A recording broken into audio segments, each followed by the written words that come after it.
see it on YouTube yet. All right, we're good on our channel.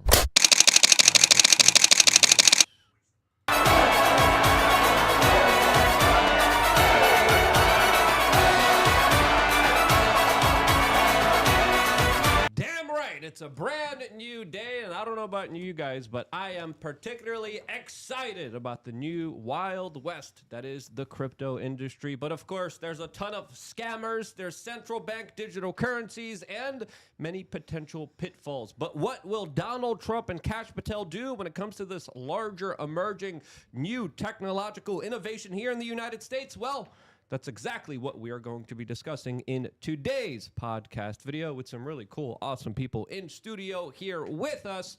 As sadly, Steph's camera doesn't work. I apologize for you guys here. We're going to be live probably for an hour, 2 hours. Who knows? As long as the conversation keeps going. Every time we have Gary here, the conversation is wild, to say the least here. This guy doesn't hold back, and he does personal readings, too. We probably will be doing that for some kind of tier later on in just a few days. I think Gary, I think you have your audio on for one of your videos there. There you go. That's a lot better there. As, of course, we also will be prioritizing people who, of course, super chat, who, of course, will want to talk to Gary, will want to talk to us. We, of course, potentially will be taking a phone call from members of LukeUnfiltered.com. So if you haven't signed up to LukeUnfiltered.com, what are you waiting for? We usually don't go live, but, Gary, whenever he has really cool people in town, we decided to go live. As, of course, Gary, GG33, is in the house. Gary, for the people who don't know you, who are you, and how would you introduce yourself? I'm the best of what I do, the Michael Jordan in my field. And we'll figure out what that is a little bit later, but I'm definitely the Michael Jordan in my field. And today we got two crypto experts that I brought with me. And, I just want to make this very clear. If you can't, just bring the mic up. I've had so many people ask me as crypto guys to promote them. So many over the years. And the answer was always no, until I ran into these two. Now, here's the difference. I always ask crypto experts two questions. Number one, are you a millionaire? Number two, did you make millions off crypto? If the answer is no to either one of those, you're cooked. We're done. I don't want to hear it. These guys passed that test. They passed the litmus test. And today we will be throwing some numerology and astrology, but we're going to be talking about crypto too. Yeah, I like that mix. Yeah. What an intro. What an intro. Yeah. Gary, again, this year sent me, the Super Bowl kind of how'd that work out? Prediction there. I don't gamble. You're about to start. I'm like, I don't know if that's a good thing. I don't know if that's a bad thing. But last year, Gary sent me the results of the Super Bowl before the Super Bowl. This year, you sent me the winner of the Super Bowl. And I'm like, son of a gun. Gary's special. Because 5 years in a row. 5 years in a row. 5 years in a row. This is what you do. This is what you do. Because here's the thing. When you know numerology and astrology, then you can look at players' birthdays and you can use that knowledge to your advantage to understand the Eagles are going to win. That was like one of the easiest calls. By the way, I haven't lost a Super Bowl this freaking decade. Yeah. Gary is, of course, joined by Charlie and Miguel here. Charlie from Cultivated Crypto, Miguel from Dollar Cost Crypto. Charlie, who are you for the people who don't know you? And then just try to bring up your microphones a little bit higher, please. Okay, no worries. Yeah, let me know if you can. No, you're great. You're great. Perfect. My name is Charlie. Run the channel on YouTube called Cultivate Crypto. We've been doing crypto since March of 2019 on the channel. Been doing it myself. Since May of 2017, got into Ethereum for the first time at $90. Of course, it crashed all the way down to 70, and then it went to 400, and I was like hooked. Absolutely hooked. I remember I was there at the launch of Ethereum. Yep. And I was around these type. I was offered a crap coin before crap coins were even named crap coins. Family friendly show here. You know exactly what I'm talking about here. But I think this is going to be important because there's really important news with Javier Milei. Yeah. Really important news with Dave Portnoy. We'll get into it. Miguel, for the people who don't know you, who are you? Dollar Cost Crypto. I am Konnichiwa Arigato. I'm Dollar Cost Crypto. I've been in the crypto space for over 8 years, got into crypto in 2016, started my YouTube channel in 2020, and basically started the crypto mindset course with Charlie. We've taught like 17,000 students so far, mostly in the red pill space. And it's been a really fun ride, but every cycle is getting more and more difficult and more scammy and stuff like that. So we've had to have our guard up and teach our students kind of how to not fall for the pitfalls, basically. But you also have to sort of play somewhere in the sandbox as well. Yeah, I remember back in the day. Got your own corner in the sandbox, though. Yeah, right. Yeah, I still remember back in the day. It was just the real kind of Wild West. It definitely seems a lot more of a dangerous Wild West now than ever before. And I remember the kind of libertarian, anarchist, freedom kind of community really coalesce around the Tea Party, around this larger kind of technological innovation, saying this is going to take on the Federal Reserve. But now it seems like there's a lot of payday lenders out there instead of just larger institutions that want to get rid of it. So this is going to be an important one, and that's why I welcomed you guys in, because I think this conversation is going to be very important. Stephanie's in the house, and sadly her camera just blew up by accident. Sorry, Steph. Hey guys, I'm here. You just can't see me. Yes. 4 guys and no one can see the girl. Damn shame. That's why we're talking about crypto. that's every crypto conference. That's every crypto conference out there. Times whatever magnitude out there. But no, truly crazy landscape. I don't know if you guys saw the news, but there's more news happening right now with the president of Argentina, Javier Milei, who's facing a lot of backlash after his Libra launch, as a lot of people are saying that this is definitely leaving a bad taste in people's mouth. What are you guys seeing here? What happened here? Because again, it seems like everyone under the sun, I've been asked to do this for so long, and I have resisted. They're like, hey, we'll give you this. Even recently, I have huge problems with the IRS. SaveLukeNow.com. A huge, overwhelming burden of debt on me, right? And there's so many people like, we'll give you 20,000, 50,000, just promote. And I'm like, I can't do it. I need to do something, but I'm not, I just can't do it, especially with what we saw with Haktua, especially what we saw with so many just predatory people in the industry that are just trying to make a quick buck here and sadly not kind of prioritizing any kind of ethics. Have you guys followed the Malay story? Can you guys give us insight to what exactly happened here? You don't need to be an expert for that one. It's a pump and dump. Yeah. And he rugged a whole bunch of people. Now I'll let them go into more educated version of it, but that's what happened. So some popular influencers in the space managed to get to the president of Argentina. They gave them a whole prospectus. Here's a 5K. Here's a PowerPoint. And basically, we're going to help you guys out. This is just, we're going to do for you what Trump Coin did for the Trump administration. You guys got the same brand. Let's do it. And most people, because they see all this fancy stuff, oh, wow, they're pretty legit. Let's do it. And they're giving us, I would bet you, guarantees what they promised them in the back end somewhere. And it launched and it rugged hard. And these groups are all over crypto, and they're professional pump and dumpers. I mean, the guy who actually, he got interviewed on CoffeeZilla, it admitted to all kinds of security fraud, and I mean, basically, he's holding $100 million ransom of that money. It's almost like in the movie The Big Short. Yeah. Where it's like, why are they confessing to their crimes? It's like, they're not confessing, they're bragging. Yeah. It's like, fuck. We have Gary here, so of course I gotta read his birthday. I don't know if I didn't tell Gary I was gonna do this, but this is Javier Milei's birthday. He's a firebrand. He definitely represents what I think a lot of people are now finally seeing as a potential option of what could happen here in the United States. So it's crazy to see him even involved in a lot of this stuff. But his birthday is October 22nd, 1970. Oh, he's born in a dog year. They probably started talking to him about this in the dragon year then. Because this didn't happen just overnight. No, it doesn't happen overnight. So they probably started talking, making conversation about this in his enemy year, and anything you do in your enemy year is going to hurt you. So he's a dog, 1970. The year of the dragon didn't end until January 29, 2025. So I'm willing to bet they were already in discussions about this because Trump did it like 2 days before he was elected. So they were probably already in discussions about doing this. Right. And this is another example of people who do things in their enemy year getting their asses handed to them. Yeah. Right. If you can't just bring the microphone a little bit higher here, as no, you're telling us specifically, hey, watch out for your dog. But my dog got hit too. How many days before the enemy year? Like, what was it, Steph? I don't even remember.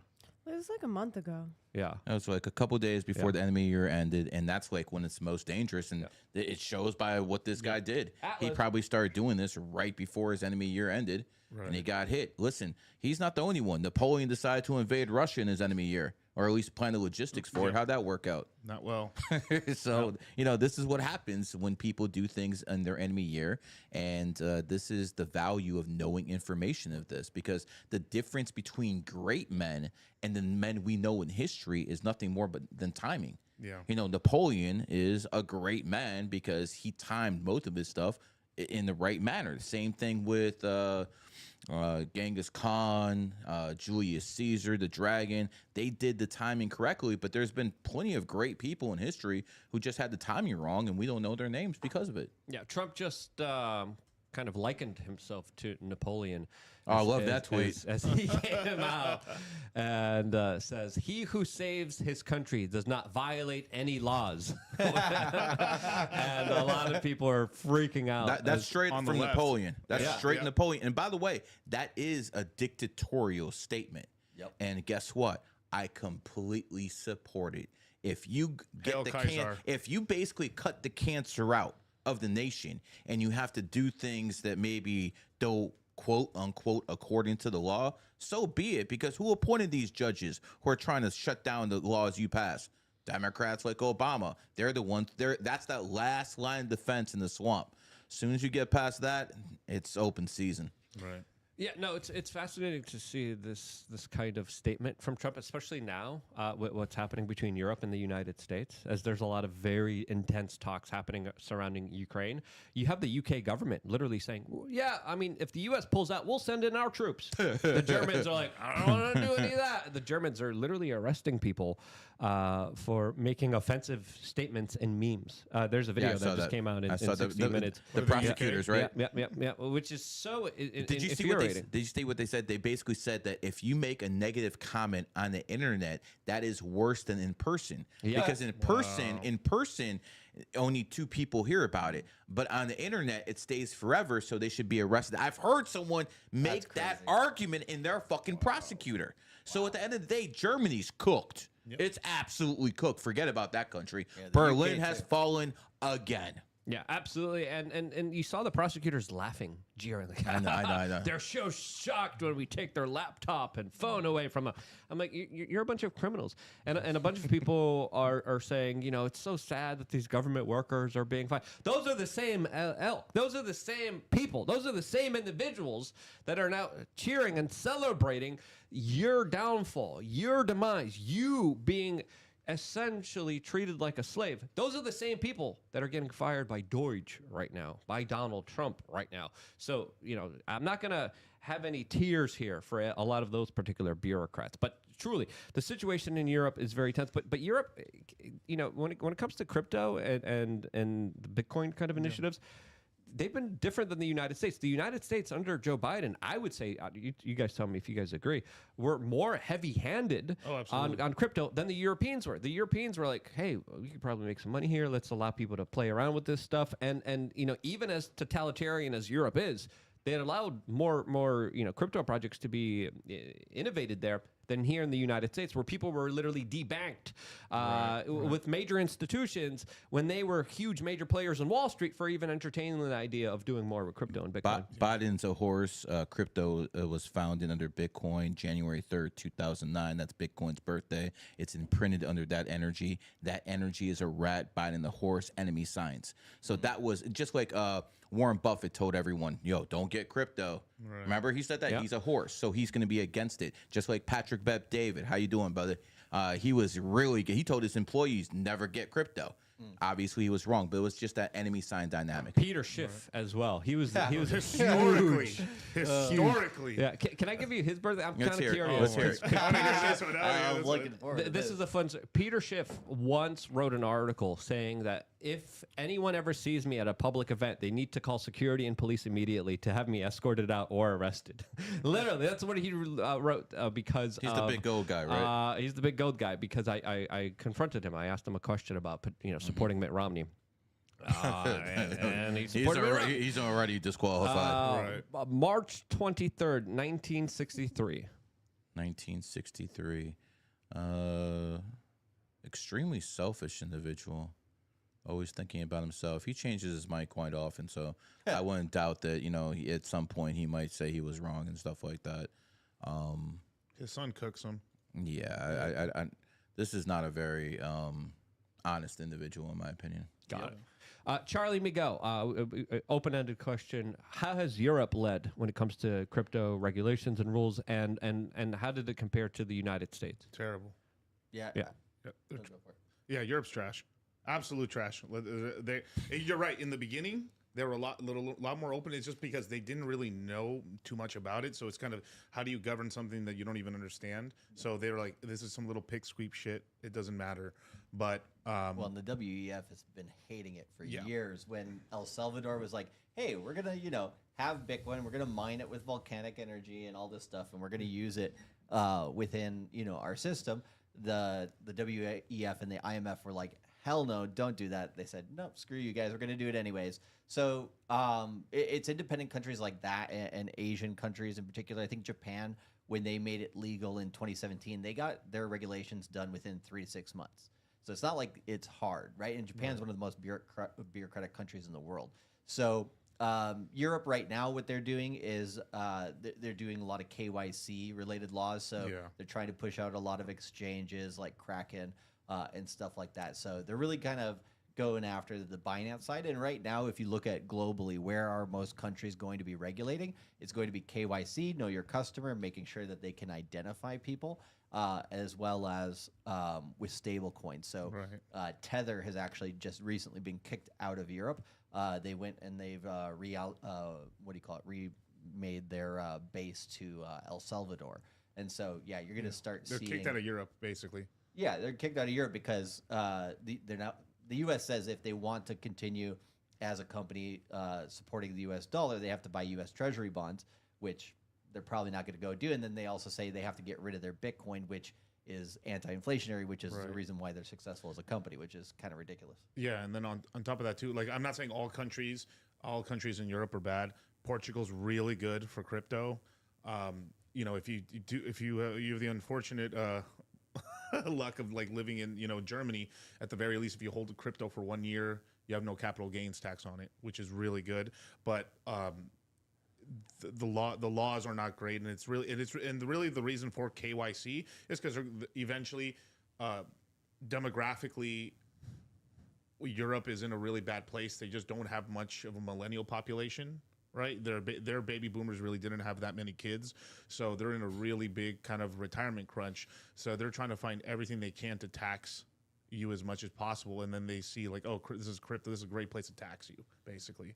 So, and on top of that, when the United States was kind of negative, like you said, under Biden, right, they were much more positive towards it, and as soon as the United States flips positive on it, this crypto thing is a weapon against us, and that's why they kicked Tether out.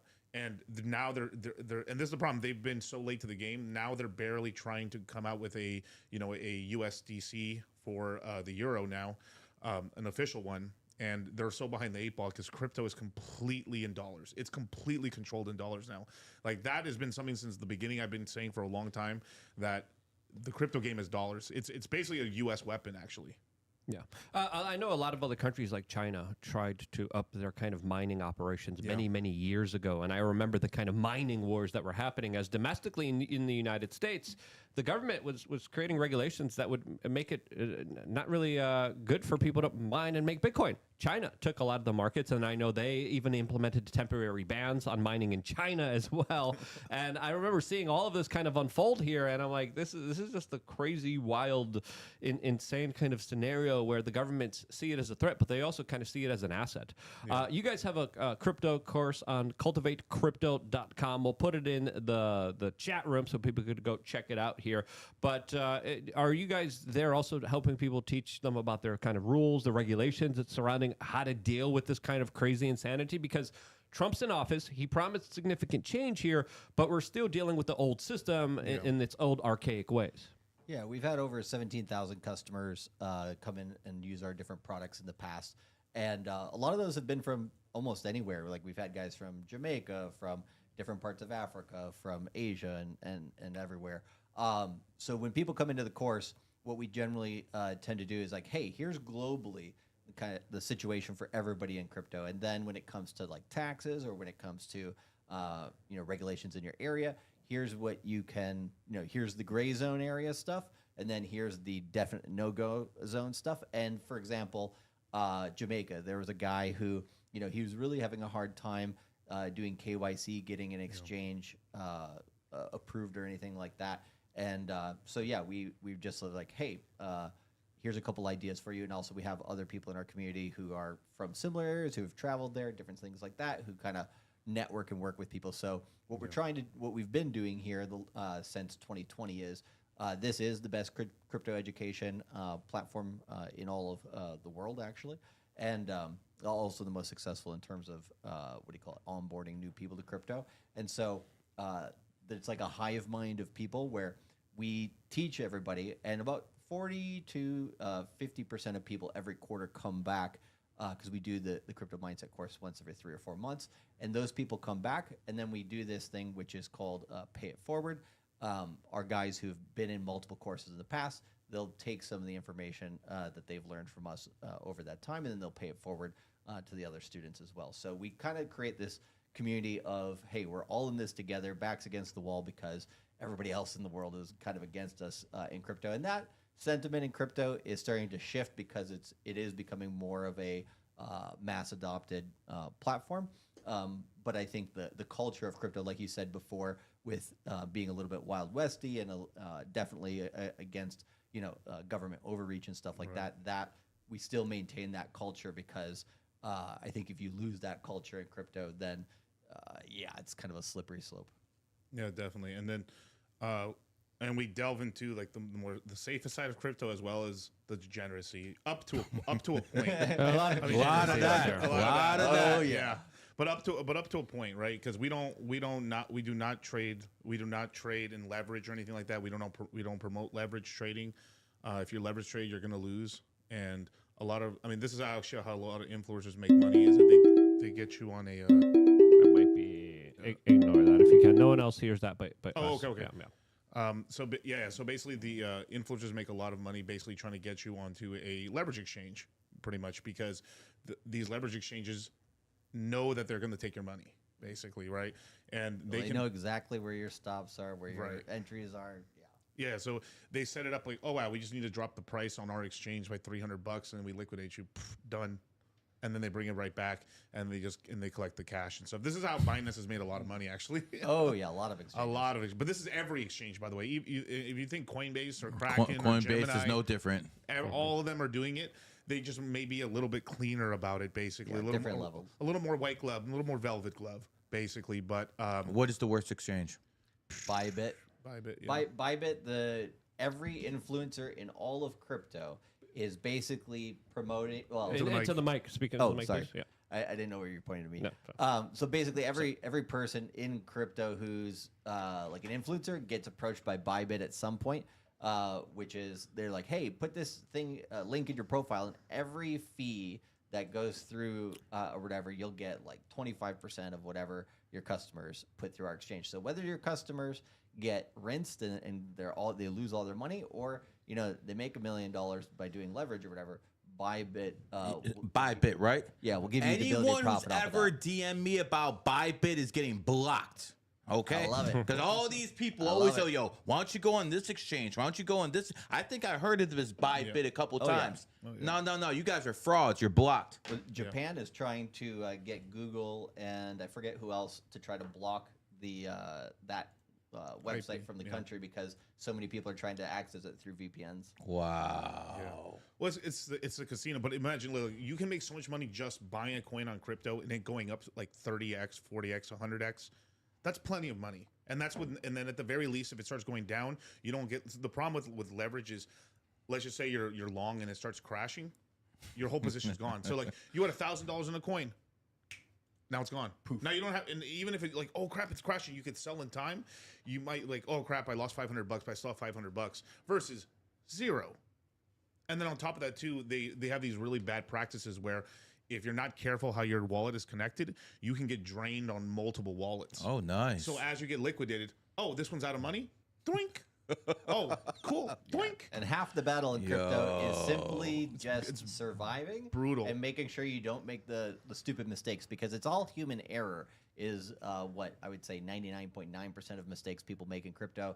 We had this guy the other day. He had not joined the course yet. He had not taken our risk management webinar, which we do 20 webinars, 15 live, 5 pre-recorded during the course. And we always say, everybody come to the risk management webinar because this is absolutely the most important thing.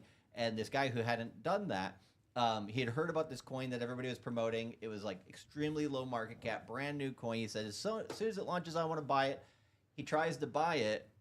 He put $1,000 into the wrong one. It was an illiquid one that was like a decoy made so people can steal your money. And he was like, bro, I just lost the last 2 months of what I was trying to dollar cost average into the market on being stupid, right? I'm like, bro, if you would have just gotten into the course, right, you wouldn't have lost that, and then you'd have more opportunities to make money. And he was like, damn. And so, like, we're helping him out, of course, because he's in our community and he's taken the free stuff before. But we want everybody who's taken our free information to come in because we're like, hey, come into this boot camp. It's 2 weeks, 2.5 weeks long. You can then over the next 3 or 4 months, go over all the material, make sure you really know it. But then you don't get rinsed, right? You don't lose, and that's the biggest thing. First, don't lose, then try to win. But I think a lot of people in crypto are so going for that easy money, that quick money, that they tend to lose sight of that, and that's where all the mistakes are made. Not everyone can be a sniper. That's true. But we help them. We definitely help people. And like one of the biggest things, so obviously look, in 2021, when you're in the bull market year, you could buy anything and make a lot of money. But as it crashed, right, our guys all got to buy Bitcoin at 15,500, Ethereum below $800. Just name any crypto, except, screw XRP. But even XRP, we called the low on XRP too. We basically caught everything you wanted to. Hey, you guys, we think these ones are still alive. They're not dead. Solana, we got a ton of our guys that got it in at $9 or $8. It's sitting at what, $200 right now still? Yeah, 200. Just under, yeah. Just under. Nice X. Yeah, the nice X and stuff. But even with Solana, there's so much manipulation in Solana because that's where all the meme coins are launching right now. It's like it was kind of Ethereum for a second, then it went to Base Protocol, which is Coinbase, and then it went to Solana. And shout out to my boy Trump, nuked Solana. That ended the Solana meme coin cycle. The Trump coin coming out pretty much pretty much liquidated like 95% of the meme coins. Yeah, I know a lot of people were super excited about that, and then there was Melania coin, and people were like, "Wait, what is that?" Okay, hold on. Okay, so I heard a rumor about that. Okay, this is just a rumor. I heard that Trump launched his coin, and then somebody was upset that Melania didn't have a coin. I don't want to name any names. I think I might know who that is. I don't want to name any names. Yeah. But I heard someone's very upset that Melania didn't have a coin, and that's why that coin launched within 48 hours because, quite frankly, some people are autistic. And, that could be, if you're autistic, you're probably thinking, well, how come this person can have it and this person can't have it? Yeah. So I'll just leave it at that. I don't want to say too much else. Go Trump, baby. We support the Trump guys, but You have some strong feelings about that, Miguel, specifically when it came to Trump's coin. And my initial kind of reaction to it is like, hey, Donald Trump is at least, for the first time now, kind of normalizing the industry, showing us that anyone could do it because he could do it. Yep. And I would rather that than the kind of oppressive big government that was just destroying any kind of innovation like before. But at the same time, it's not the best look to be launching a meme coin as the president of the United States. Right. And they've kind of said stuff to cover his ass a little bit now, which is a meme coin. Now, this isn't in paper. There's no executive order on this yet, but they've been heavily hinting towards it, and they've tweeted it out that basically when if you create a meme coin, it is like a collectible. They essentially grouped it with NFTs. So if you launch an NFT, right, and then you abandon it, it's just an art project. Yeah, it's like a Beanie Baby. It's a Beanie Baby. A meme coin, you decide it's a community coin or a meme coin, and then you abandon it or you rug it. Well, it's just an art piece. So now it's a pog. Yeah, which there's a bit of a difference there. Like, this is why we tell guys, because guys come to us all the time for consultations and stuff like that, businesses or kind of influencers, and I want to launch a coin right now, and 99% of them are telling you don't do it because you're essentially buying yourself a job in a way, because like once you do, like if you launch it, you make some money, you have some initial upfront capital, or you do some version of an ICO or something like that, and you get this money up front, then they're super interested in the project for about a month. If they're just good people, most of these fucking scammer guys, they're interested in a crypto for about 2 weeks, and then they slowly start tweeting about it, and then it gets deleted, and then what are you guys talking about? I never launched a coin. Yep. Yeah. And that's the problem. The thing is, it's like it becomes the whole thing where like half the celebrities, or at least I would hope half the celebrities, just don't know and are just like, oh, this is like an NFT, and that's kind of how they think about it. And the other half, they knowingly, oh yeah, I'm gonna make a quick penny off my name. Exactly, and it's so simple for them to like think for 5 seconds. Like all they need to do is think for 5 seconds. Like, okay, what can I do to keep this thing going so that like way I don't have to rug it, right? If they were to just hire like a manager of the token, for example, right? Yeah. Hey, somebody who's going to keep the community going, somebody who's going to keep innovating on it. Be trustworthy. Be trustworthy. Keep adding. Good luck with that. Keep adding things, utility aspects to it. But like this should exist at some point in the future. But like Miguel said, they're in it for that fast money. It's like a sports player, right? They're like, hey, I got that contract. I'm gonna go buy that mansion. I'm not gonna give a shit anymore. But it's like, if they did actually care about their community, and they because there are a lot of influencers out there, and you're usually not like the crazy big ones, but there are a lot of people out there who actually have legit communities that want to build them. And like Haktui? Yeah, exactly. But you know what I mean? So like, but they're not the ones who are drawn to this. They're not the ones who are drawn to this. So like, there's a playbook on how to do this right. It's just the majority of people will not. Because they're greedy. Yeah. They're greedy because like if they actually worked really, the only person I will say that this is crazy. I can only think of like 2 influencers. Give me the name. It's, believe it or not, it's Iggy Azalea. Believe it or not. Really? Mother. Yeah, she made a whole like coin about her butt cheeks, basically. I mean, there's no way to round that. Sounds ethical. Sounds circular. But then she starts putting in the work. Yep. She starts tweeting. She's all about it. That's her brand. Then she starts going to crypto conferences and opening up like a boutique strip clubs, and then having all the crypto influencers get lap dance. It's just hilarious. But that's the whole thing, is just she put an effort to like promote, and then she still rocks with it. Except Solana's wrecked right now, not price wise, but the underlying ecosystem, because a lot of capital was sucked out of it and put into Ethereum, and then. I will say the one big difference versus like Chinese, like I don't want to say Chinese control, but kind of like the Chinese dominant versus EU dominant, because like originally it was kind of like United States, very small Bitcoin United States sort of international thing. Then it was Japan controlled it, then Europe for a little bit, and then went China, and now it's gone America right now. And under America, there's been a price suppression of Ethereum. They've allowed it to pump, right? If you look at initially, they both kind of were running along with each other pretty well, and then Bitcoin just started really kicking its ass. That's pretty normal. But about 6 months ago, I mean, just about the whole industry is like Ethereum is really lagging behind. It's because Bitcoin's all-time high in 2021 was $69,000. We hit $108,000 now. And now it's 97, 98. We're really close to the all-time high. Ethereum's all-time high is $4,800. And we're sitting at like $2,600, $2,800 right now. So it's like it's fallen behind, and the reason for that is because most crypto native people, their wealth is in Ethereum. Yeah. And Ethereum's like L1s, L2s, like Solana, like Ethereum, the coin can be used. It's essentially used as like a gold bar to borrow on, or to sell it to buy like meme coins and shit coins and like utility tokens to make money. And because it's price suppressed, a lot of the crypto native guys, a lot of them haven't won as big as they should have, and the guys who won really big are the ones that like, screw it, I'm getting into like these rug pulls essentially. Yeah. And I'm reminded of Trump Jr. tweeting about now's a good time to look at Ethereum a couple weeks ago, as well as you're kind of talking about what you're talking about right now. I personally think Ethereum's going to take over at some point and be the crypto. I think that will happen at some point. Over Bitcoin? I really do believe that at some point. I think that's going to happen. I think a good vehicle for that possibility would be through central bank digital currencies, which is not the most bright future when it comes to... Just try to move that mic a little bit closer. Yeah. The golden this is the golden cage theory right here we have. Or thesis, we should say. So central bank digital currencies, I want to get into that. I want to get into what Trump is doing. I want to get into the kind of new kind of rules and regulations, if there is even going to be any right now, because it definitely did seem like previously before we had an administration that was just trying to go after anyone in the industry. Right. Now it's a different day and age. What do you expect from Donald Trump and his new administration, and what kind of laws and procedures do you think they're going to put in play here?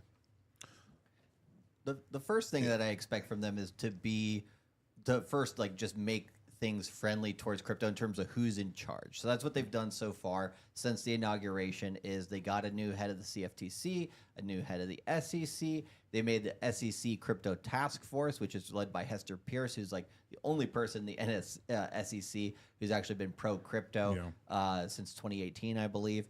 And then the head of the CFTC, he was a guy that was pro crypto quite vocally in the past as well. And so, you have that whole area starting to be friendly. You have the crypto czar, David Sachs, coming into the space. You have the mandate from that side is first to go towards exploring. They're not saying they're going to do it yet, but they say they're exploring the possibility of a Bitcoin strategic reserve before the end of April, maybe before the end of May, would be the first area if they are going to pass that they're going to try to do it. And then the other thing that they've started cracking down on is stablecoin regulation. So those are the first things that they've done, which is they've done more in a month than any administration has done the entire history of all of crypto. This administration has been incredible. I mean, not just for crypto, but just for We knew they would be. everything. I mean, it's just hitting the ground running. But the interesting they have so he essentially passed like a mandate, right? And there's something called the working group, which is basically it's going to be the head of all the financial heads of the United States government, plus some outside influencers, David Sachs and a couple other people, and they're going to bring up just kind of like essentially they're kind of like Doge in a way. We're like, hey, we think this is cool stuff to pass for crypto. The president decides on a yes or no, and then it gets enacted. If they don't like it, they don't do it, or they'll change it. But there's actually already a stablecoin bill out right there, and they've already said that's pretty much close to what's going to get passed. And on the other crypto stuff, it's basically they support all open and so it's the wording sounds incredible because that's we use it as well. Yeah, open and free, decentralized cryptocurrencies. Open and free means they can see your transactions and people can look into your wallet, and that means it's super like transparent, which is good, but also bad if you're paying people, right? Like that's why Monero's really good. Zcash is really good. Zcash, baby. Yeah. Shout out to Zcash. But a lot of people, but the problem is they're a little difficult for some people to use initially, just because it's an extra step. It's not just like let me buy it on Coinbase. And then most people, the average crypto knowledge is like, where do I buy it? I don't know where to buy it. And they either find crypto.com or they find Coinbase and they buy it and they leave it there.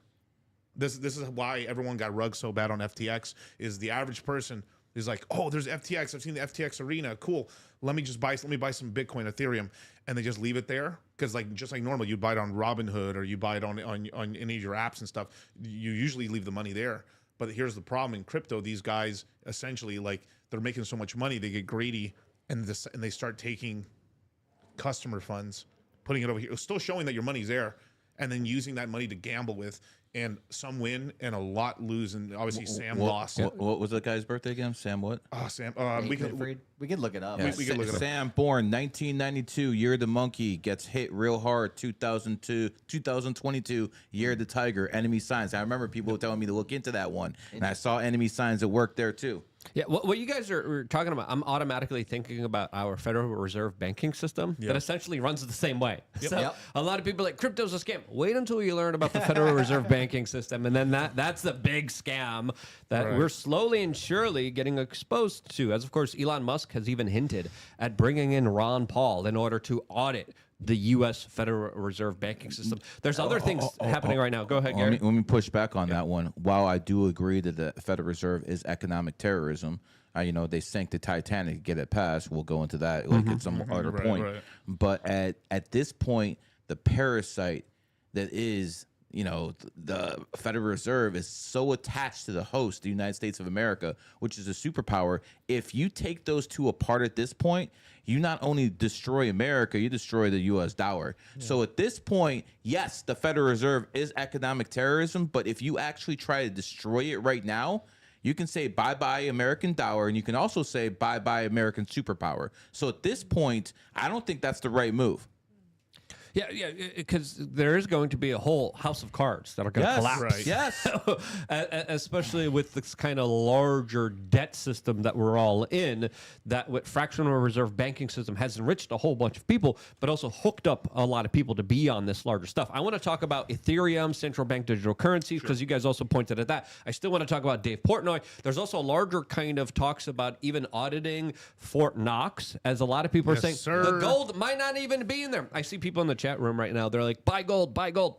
And I'm like, hold on, wait until we find out what's at Fort Knox. I want to get your comments on that. But I remember being in this kind of Bitcoin space in the very beginning. Bitcoin was like $100, $200. My friend Max Kaiser was demanding that I talk about it. And we did. A lot of our audience members listened to us. And my advice, my financial advice is don't trust anybody. My financial advice has always been diversify. Get some crypto, get some Bitcoin, get some gold, get some silver, get some stocks, and have your eggs in multiple places. Don't put your eggs all in one, because that's when a lot of people make a lot of mistakes. Correct. And with Bitcoin, I always said, because it always goes down, always goes up. Trajectory is always kind of up here with Bitcoin specifically. I always said invest, but invest what you're willing to lose, because you might lose it the next day. 100%. And a lot of people have listened to us, and it's not good advice that get rich quick schemes. No, it's not. But it's smart. And if people listened to us, some of you guys did. I know a couple people reached out to me. They're like, holy crap, I'm a millionaire because I listened to you guys earlier back on. Even with that little bit of investment, because imagine investing, like you have $1,000 to lose, $1,000 into Bitcoin when it was still a couple $100. Right. You're doing really well right now. You're probably a millionaire right now. So that's the advice that a lot of people listened to. Yeah. And I think with Trump now opening up this larger space, I think there's going to be just a huge future in this. And that's why I wanted to talk to you guys. That's why I talked to my audience about this, because there is something that is going to be bigger here, specifically with potentially bigger revelations with the Federal Reserve, bigger revelations with Fort Knox that could have the whole world going crazy, and Bitcoin crypto could be the way, but also it could be a trap with Ethereum and central bank digital currencies. Right. I mean, it's already, I don't want to say it's too late, but I feel like it's already too late. Like they've already kowtowed a long time ago.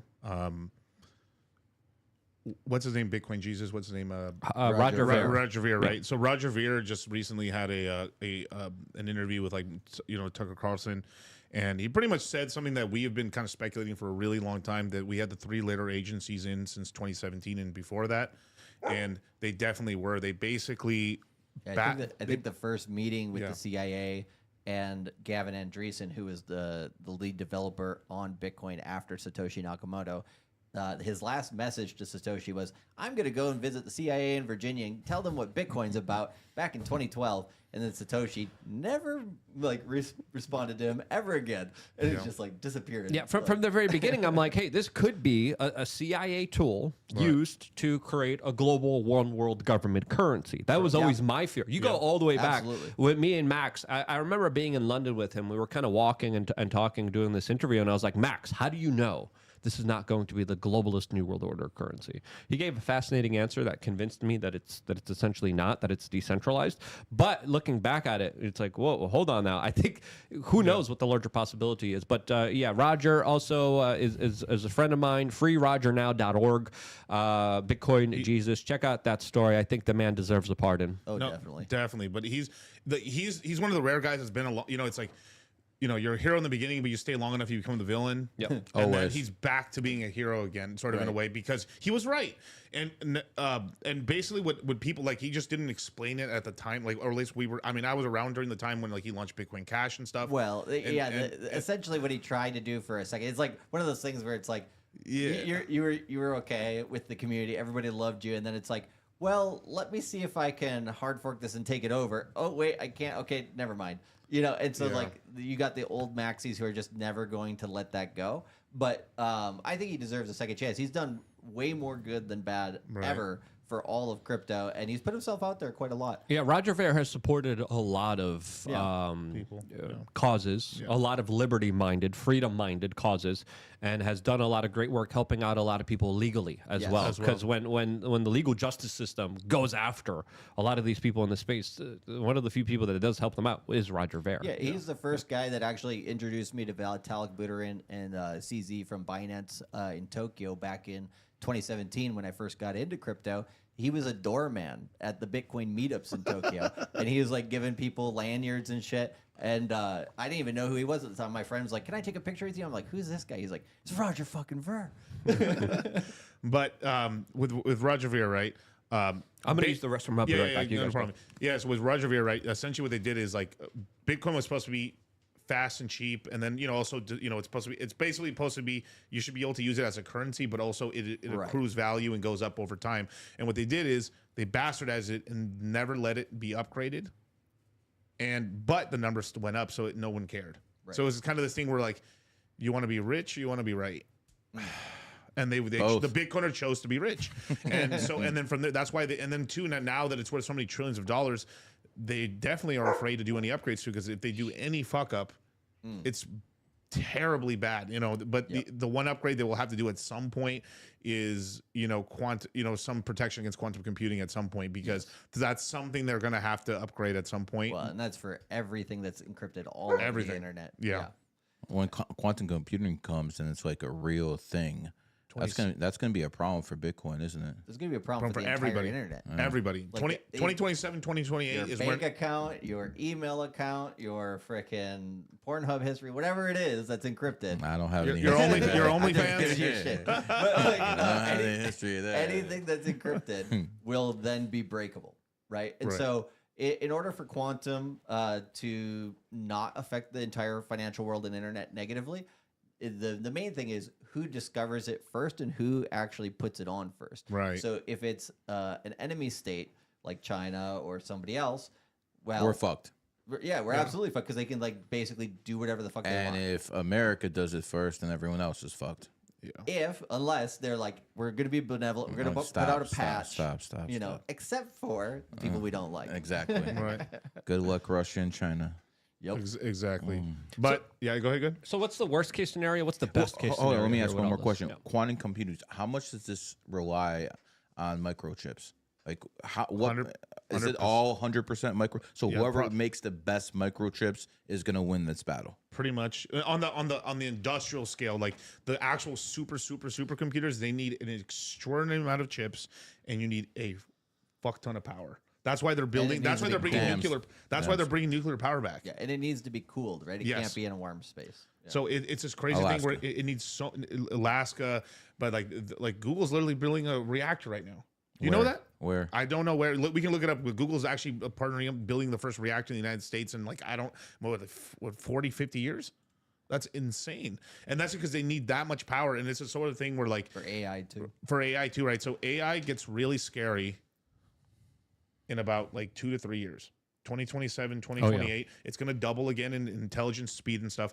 And then it gets spooky, and then it's really now an arms race for electricity in order to and getting chips in order to actually get that and then weaponize it. But here's the problem: is like when it doubles, we only get the little like more upgraded AI that the normal side. So like we'll have stuff like you'll have an AI where like, hey, my AI will just like sell this at here, buy this here, and it'll just start doing stuff for me, and then from there I can set up like you can already do some of this right now, but it's not as intuitive. You have to put much more work on it. But the AI will eventually get so good that it was like, oh, I've read your Twitter and I know exactly how you tweet. I'll just tweet like you, and then like never tweet about. You just tell them don't tweet about this stuff, okay?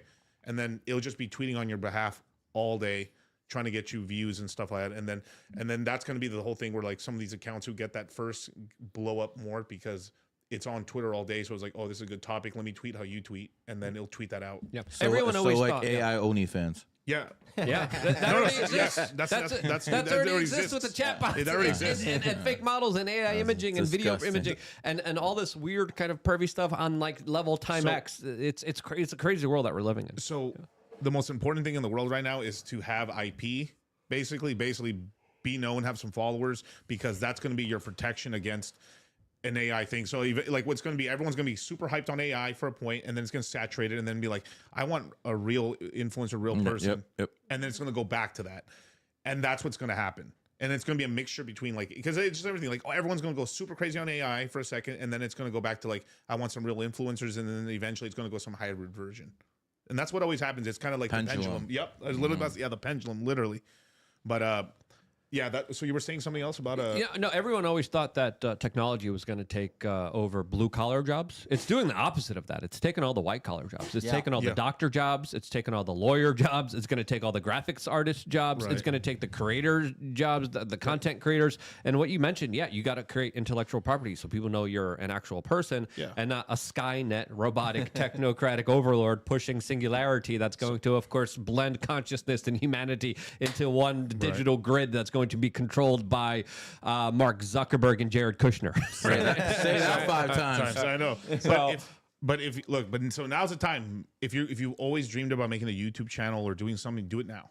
Like right now, before you even have more competition, because it's going to be really hard. Yeah, the competition's already ramped up with COVID and everything. Yeah. No, it's crazy. It's an insane world out there that's extremely competitive that you have to work your butt off, and we've been doing that here.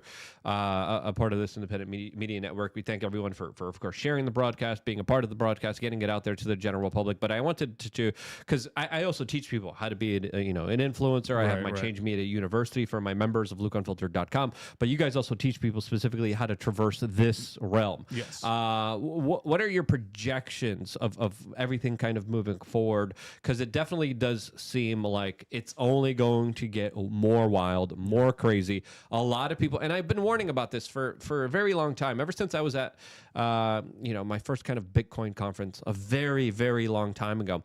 I always said, hey, there's a lot of people in here that are liberty-minded, but there's also a new kind of Lambo, get-rich-quick, Wall Street type of people coming in. And as they were first coming in, I was like, be careful with these guys. Right. But it seems like those guys kind of have a lot of reign and power now. Yeah, it's just because you have to look at the crypto industry.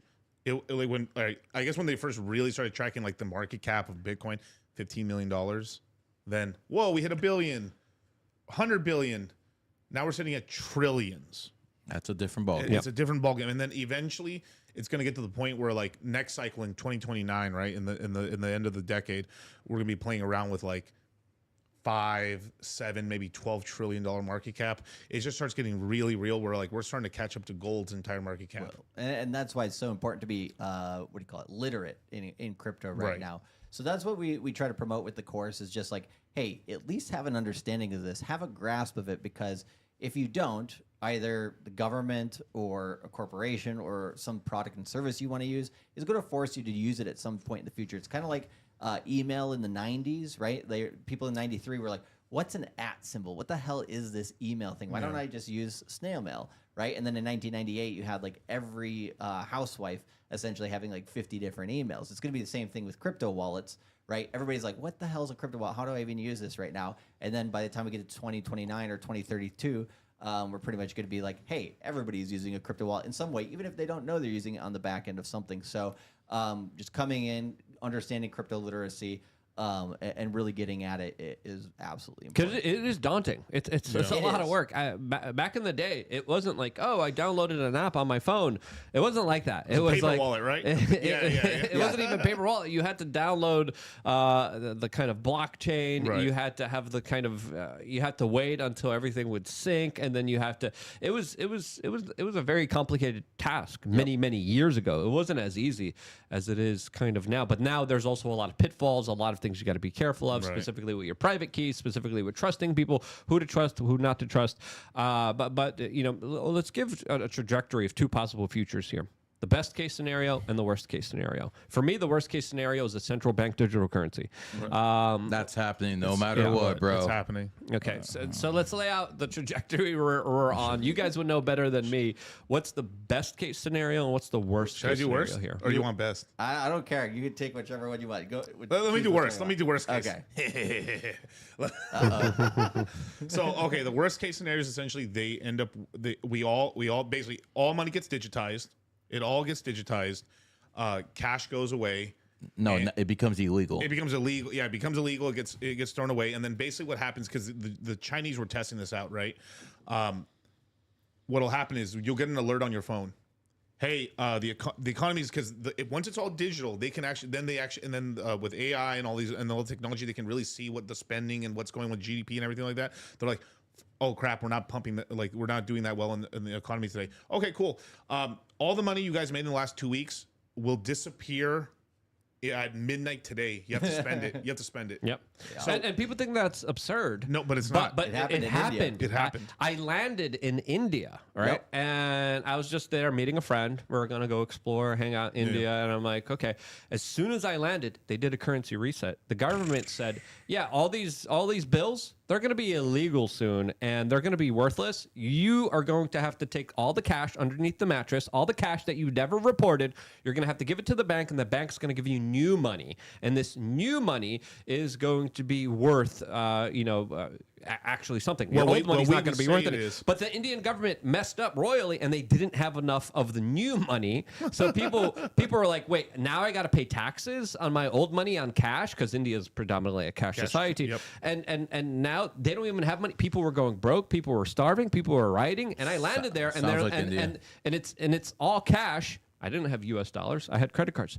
A lot of places don't take credit cards in India, and a lot of the banking services were just absolutely insane. So I was there for it, and I did reports on the ground with people freaking out, going crazy, long ass lines at the ATMs. There was tourist ATMs, and then there was ATMs for everyone else, where people were literally sleeping and standing outside on the street just trying to get any kind of money out. What year was this? I got to double check to Probably back in like 2019, 2020. Yeah, it was recent-ish. Yeah. I remember that though. Yeah, for Yeah, sure. no, I was Shout there out to on, my the, Jeets. out on the front lines when that was happening, and it was not fun. It was not fun to deal with. Yeah. I mean, Indians have a really bad reputation in crypto. India's Yeah. India's a shithole. Let's not play games. Yeah. But they did kick Pakistan in 4 wars. Kick Pakistan. This is a Yeah. And it is yeah. what it is. This is me way back when, and that's one of the lines at Steph. What are you doing? Oh, wow. One of the lines there at the ATMs. This how was 8 years ago. Wow. Look how small the cars are. 8 years ago, they're saying people are just absolutely going crazy and freaking out here, because they were. It was such a wild scenario to be a part of. And then, one thing that they did there was they literally, you would go into restaurants and they would do IOUs, because people were hungry, people were starving, and they're like, yeah, we can't get any money here at all. Wow. And So they went back to barter. yeah, we literally went Wow. back to bartering, and also just a credit system of, hey, this is where I am. I'm putting my name down here, and I will pay you back once I get money. Yeah. Yeah, don't put anything past the government. You give them enough power, they'll fucking do anything. So right? so they control if they control your ability to save, because what money is economic energy. It's electricity. It's money, right? It's energy. And if they control your ability to save, you are a slave, because they'll just leave you as day to day. Yeah. Subservient to them and stuff. I mean, if you want to look at an episode, like, the Black Mirror has like a perfect episode on this, where like this guy's just like basically riding a bicycle in order to get points, in order just to win. And the whole point of the thing is you're grinding. You're a slave. And if you get lucky, you win a talent show and you might get famous. Yes. Sounds- It sounds like you're describing modern society. Isn't that what YouTube is? Isn't that what YouTube is? We're A living couple, it now. a couple plebs got famous. Yes. Down to Marco, baby. So it is. Chasing that pipe dream. Again. But what he said is gonna happen. They're gonna make sure that they're gonna switch everything to crypto at some point. There's gonna be an event. Everything's gonna go to crypto, because they're not gonna be able to keep this petrodollar system going forever. No. So they're gonna need the Fed coin at some point to replace this stuff. Yep. And then they're gonna start running their scam with this. But here's what's gonna happen. First, everyone's gonna get their Fed coins. Yep. And then if you misbehave, or your social credit is very low, they'll just shut down your cards. You won't be able to buy anything. Yep. And then after that, you want to go about 20, 30 years in the future, at some point when all this crypto system is like in place and there's no more money, they're going to shut down the power grid. And then they're going to tell people, listen, if you get a chip in your arm with all that same information, Mark of the beast. guess what, man? Then you don't have to worry about a power outage anymore. This is how they're going to do it, step by step by step.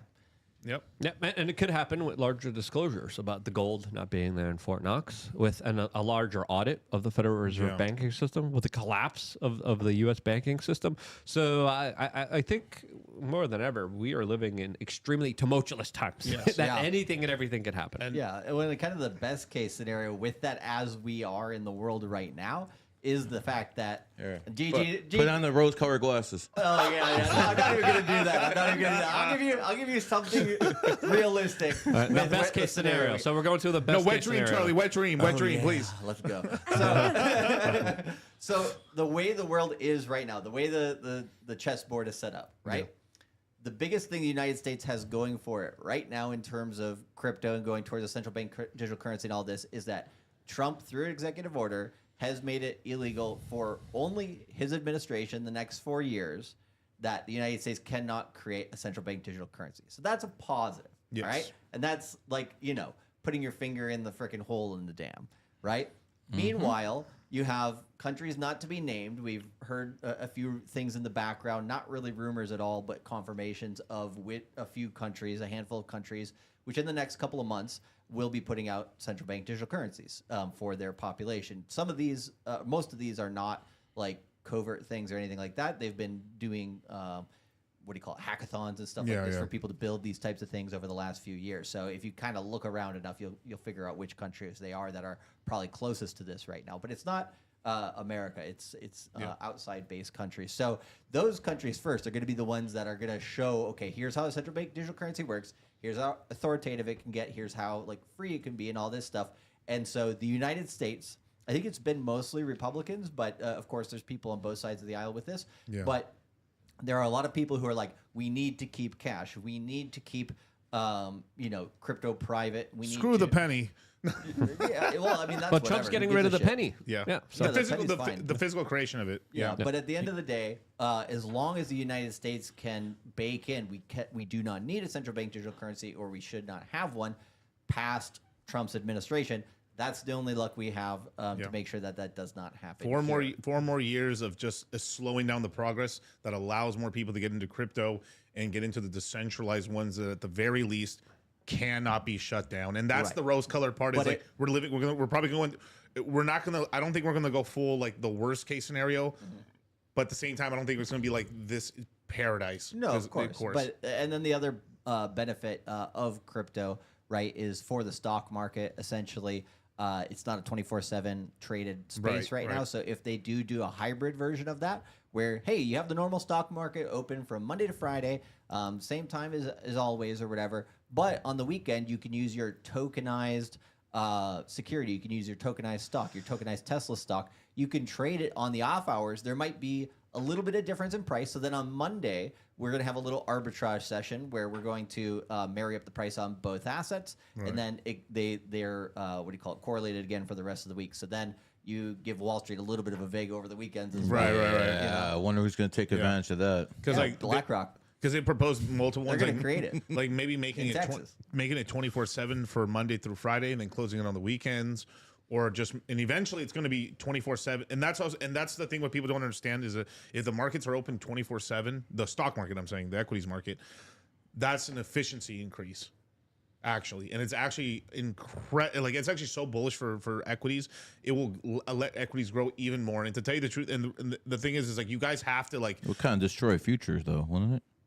No, not future. No, some of the money would have to leave futures, so it takes something else. The products would have to be re-engineered. But it does create new money as well. It does. So, probably creates more new money, but it's going to affect that futures market, no doubt. Correct. And it's going to, basically what it's going to do is we're no longer just a U.S. based stock market. Really, we're now a global market that's 24/7, which is I think leading into the whole thing you were saying earlier about we're going to have a one world currency. We already have a one world currency. It's a dollar.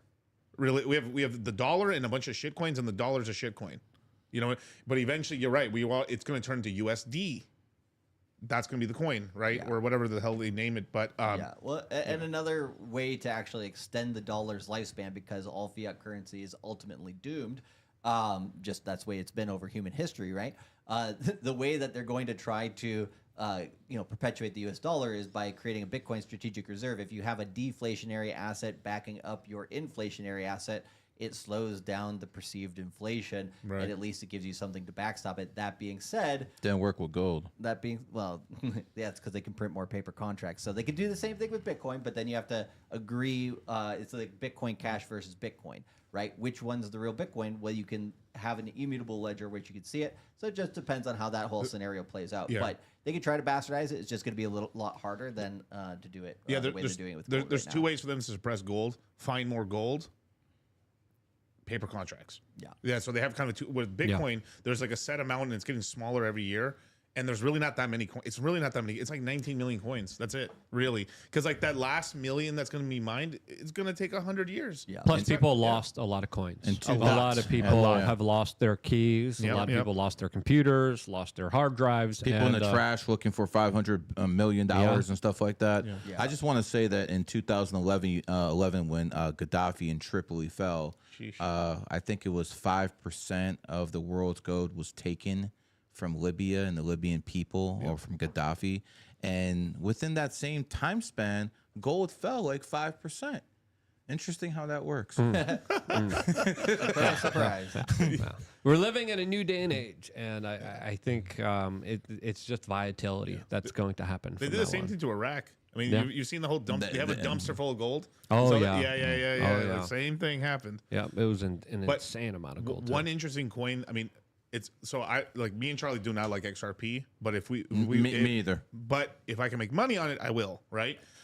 There's a coin called XLM. Interesting. There's ties to Elon Musk with that coin actually, but XLM is like kind of the competitor to XRP.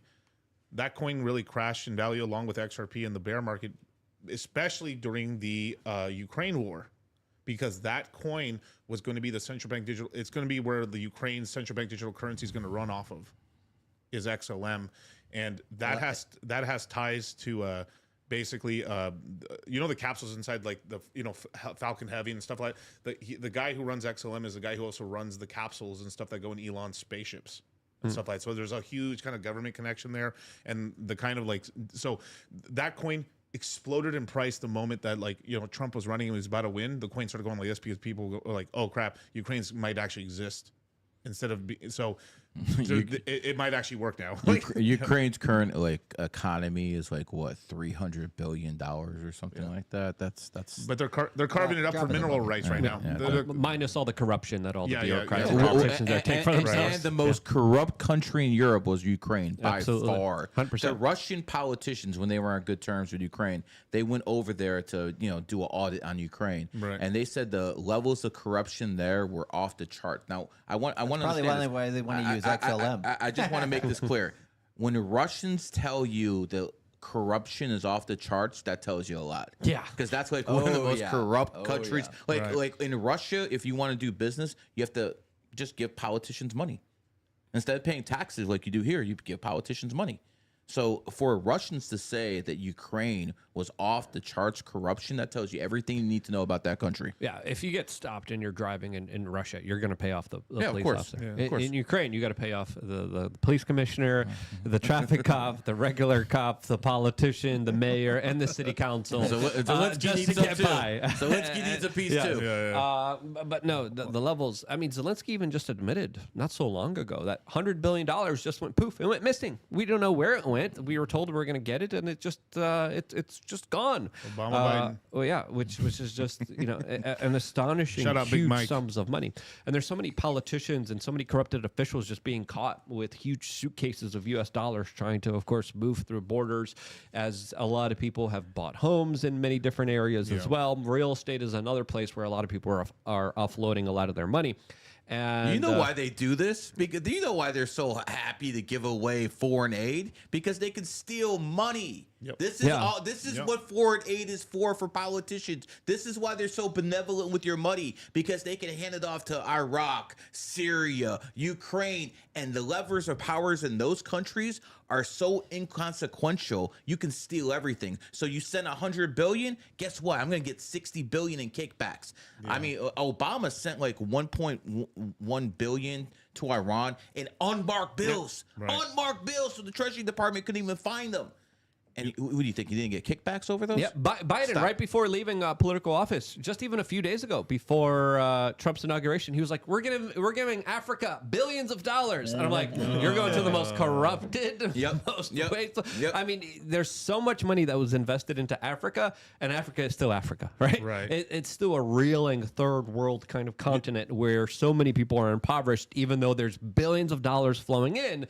And then we see a lot of the politicians' kids in Africa having the Rolls Royces, Yes. flying on the Right. private Yes. jets. Yes. That's where all the money from the poor people in the United States went in order to help out all those corrupted individuals. And that's why in 2014 they started those biolab facilities in Ukraine, because that's the place where, of course, they were able to do it for the cheap. They were Right. able to buy off politicians. They were able to buy off the laboratories. They were able to buy off the local government there. And they're like, yeah, we're going to do some crazy experiments, weaponizing biological warfare here. And it's fine. It's cool. Don't worry about it. We'll give you some money just to allow it to happen without any transparency, without any oversight, without any actual kind of accountability of, one of the world's deadliest pathogens. And then the corporate media said, you're a crazy conspiracy theorist for even talking about it when we were calling it out in real time here. Gary, I don't know if you have some super chats. We have a little bit. Steph, do you want to read off some of the super chats? I can't even see if my stuff's on.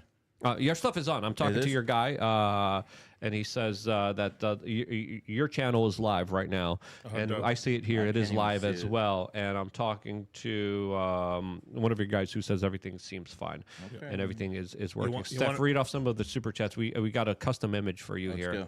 Oh, wow. This is you right here. That's beautiful. Actually, that was my favorite one of that show. But anyways, we got Bit Finesse saying everyone's trading and losing money in crypto pro, it seems. Isn't there a crypto to that I can just lock up and earn more coins instead of mining or trading?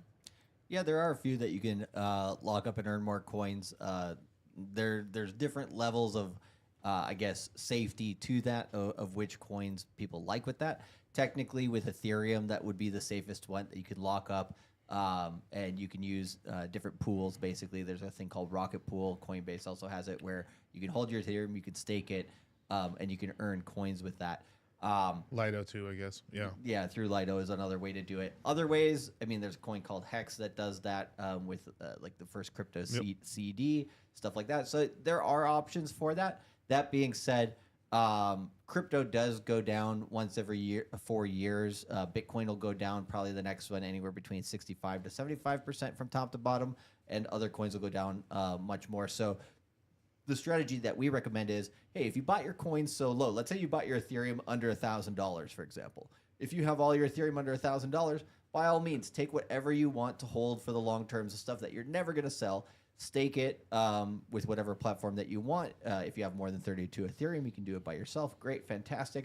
But there's going to be a portion that you want to sell at the top of a market or towards the top. It doesn't Always have to be take profits, you guys. yeah, it doesn't have to be the absolute, right? And then this is where I got the name Cultivate Crypto, right? And then you go and you buy it back down again.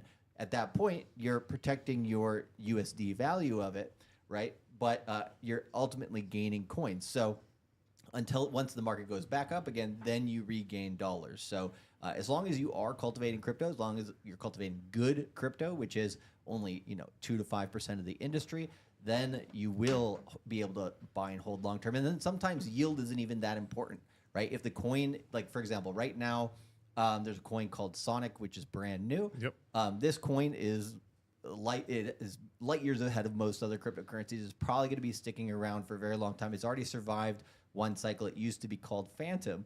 And a coin like that is so cheap. If you bought it right now under 60 cents, I think it's 53 cents right now. If you buy it under 60 cents, you could probably hold that thing for the next 4 to 8 years. Yep. Right? And you would never have to sell, and you wouldn't even care what yield you got on it because the price will go up so much over the long term. It's like buying Bitcoin early or buying Ethereum early or buying Solana early. Yeah, but that's only on select coins and stuff. Right, You it's gotta very few. Yeah, very few. And then that's of course when if it goes up, let's just go to it goes from 50 cents to $8. You should take some profits. Right. And then when it crashes, you go, look, is it surviving? Oh, it is. Okay, I'll buy some back, and then I'll get some Bitcoin as well. But anyway, yep. I remember my friend Katya was asked this question, I think like 7 years ago, or even a very long time ago, and she was asked, hey, where do we make all the money? How do we get an interest? And she was just like, just buy Bitcoin, just buy and hold Bitcoin, and that's it. And then looking at her advice many years now, because you guys just reminded me, the person who asked that question, Bitfinesse here, reminded me of that question when I saw my friend Katya asked for it. I'm like, she was right. When you look at the larger numbers, you look at all these other coins, and you look at everything else that was back in the day still around. It's really, if you were just in Bitcoin this whole time, you would have been great. Incredibly great. So that's the keep it simple, stupid portfolio. It's like just buy Bitcoin, but there is times not to buy. Like if it cracks to like Bitcoin today hit 200,000 for the first time ever. You'd wait until it takes a dip, and that's where you start your dollar cost average, and that's why I call myself dollar cost crypto. Yeah, basically. there's different strategies for different coins too, right? So Bitcoin, what's the purpose of it? It is like gold, right? You buy it, you hold it, you expect to have your plus 40% per year, or your plus 100% over multiple year time frame, but you're not looking for that crazy amount of excess, right? You're like, I want to buy and hold and stay in this and gain this as much as possible. It's the best savings account, right? And then every coin after that is just further down the risk curve. And these days in crypto, you really only could take about 1 or 2 steps down the risk curve, and then it gets pretty degenerate after that. Gary, do you have some super chats? And we can go to yours first. Steph, go ahead. Tonio8187 says 3 goats as guests. So much knowledge in these guys. All proven track records making money. Hey, thank you, brother. Hey, thanks. Appreciate it. We also have a Monero donation from the Maker 117 saying the only coin I trust is Monero, private by default and has the best community in the crypto space. Keep up the good work, Luke. Hey, Monero's a good utility coin. I love it. Yeah, they put in good work. I think they're getting kicked out of all the right places, from what I heard. Argentina's got a little room over there. So keep going. We got Fret Pound saying, won't be long. It'll be taking my truck driving job. He's talking about the AI. Oh, yeah. And I've been telling people they need to pass laws to keep these people employed. Like a company can only have technology replace like maybe 20% of the employees, but all truck drivers, they need to be able to drive those trucks. We're talking about 60, 80, 100,000s of people. You get those people kicked out of the economy, what are you going to start now? Communism? Because they're going to need money. They're going to go on welfare. They're going to start talking about universal wage and stuff like that. This is what Elon Musk does. Okay, he's going to have all these computers, all these programs come out. They're going to replace the lower classes, and then the lower classes still need to eat. They're going to start demanding communism. I mean, I don't understand how people don't see this stuff. This is what's going to happen. They need to prevent this, and they need to put their foot down. Now, most people will be like, well, guess what, Gary? They're going to innovate the technologies in other countries. Cool. Yeah. Big deal. I don't care. Let the human beings drive the trucks in this country, save at least 100,000 jobs. That's my opinion, and that's what needs to happen, because if you don't protect the economy, we're going to socialism. Yep, universal basic income. It seems like that's definitely the trajectory that we are on. As I think, a lot of people don't take seriously the innovation that we're seeing in AI. Elon Musk is debuting Grok 3 today as well, and he calls it revolutionary. The Chinese had their own kind of AI development as well recently that really didn't like to talk about that one particular guy with the shopping bags in front of those tanks. But there's limitations. If it's so revolutionary, he wouldn't have offered 90 bill for OpenAI. That's true too. You want to know something crazy that happened today as well? Is that this supposed Chinese developer basically burned like $1 million of Ethereum and put a message on the block. And basically what he said is the Chinese have their version of a Neuralink, and they've been putting it in their soldiers and basically controlling them. Yeah, the Chinese are working on some really crazy experiments, specifically when it comes to gene-altered super soldiers that allows them to have a specific genotype that is resistant against radioactivity. So Jesus this is literally Christ. what they're working on. They're building that we know cockroaches? about. They're building human beings that Oh could my God. survive radioactive fallout. Wow. So that's the type of stuff that they're working on. As I think, we do have a larger AI arms race at play here. Elon has been kind of warning about the dangers of AI. No one really listens to him. And now it seems like he's kind of investing in it. As in the United States, it seems like a lot of the AI is woke. It's liberal. Yeah. It comes with a specific kind of bent that literally has a lot of people worried about this kind of larger potential genocide of any right-wing conservative thinkers. Because when you're creating a superior intelligence, something that is vastly more smarter and powerful than the average human being, you allow it to be kind of sentient. You allow it to do whatever it wants. You give it free reign, but it comes from the construct of all white people being bad. It's going to create a very bad time for a lot of white people that they see as a oppressor and as a threat against people of color that are supposed to be prioritized and pushed further no matter what the consequences are. That's the type of dangerous world that I think we're in, and I think that's why Elon and other people are trying to create their own kind of AI. Right. Absolutely. That's why you got to say you're cisgendered, just to protect yourself. I don't think that's going to help. I think the AI is going to know that guy's faking it. I don't know. This guy, something about him. I don't know. Yeah. Yeah, the only hope is that the AI turns 30 years old and becomes conservative. Well, I doubt that. Depends who's building it. Yeah.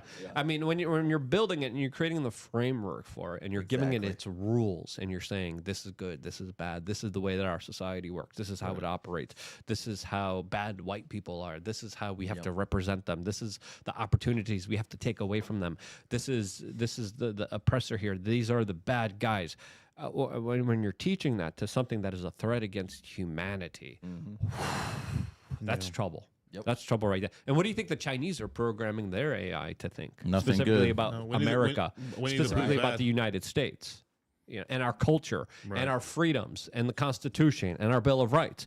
You think they're saying, oh, yeah, this is, history is tied to economic growth with personal freedom. They don't talk about that link in the Chinese AI system. They're not building it under those kind of preset rules and foundation. The foundation from a lot of these innovators is disturbing. And I think it could lead to some very serious life consequences. Yeah, and whoever wins that is the same as kind of wars and battles in previous human history. Whoever wins gets to create the history at that point, right? Which is freaking. That's what happened in 45. America took over, and it was basically the American system. Before that, the UK was running shop. Yep. America was not a superpower until we won World War II, and then we basically rebuilt Europe. We basically became the world Marshall economic Plan. engine. Yeah. And let's not, you want to talk about benevolence. How benevolent was the United States of America? They could have taken over a whole freaking world in 45. Yep. And they didn't. Yep. I would have took over a whole freaking world in 45. They didn't. Like, Canada wouldn't even exist after 1946. I don't even know why we're having this conversation with the 51st state. But everyone, Mexico. I mean, listen, we went all the way down to Mexico City. We took it. It wasn't just Texas. The Americans gave back all of that strip of Mexico, and they even paid them afterwards. Yep. These are benevolent, people. I mean, if you look at The world's history, benefited under American rule. 100%. Period. The entire world, because without the U.S. government there to allow free trade, China would still be 1 to 3 countries right now. I mean, there wouldn't be a China without America because the Japanese would own that shit. Manchuria, shout out. But but that country is just historically, every time a king has actually unified it, I think it was 2 kings held it together for 3 years, or something in the entire history of China. Well, the Ming Dynasty was running China for quite a while until but entirely, and then they made the mistake of appointing a princess. Oh, shit. And that was the end of the Ming Dynasty.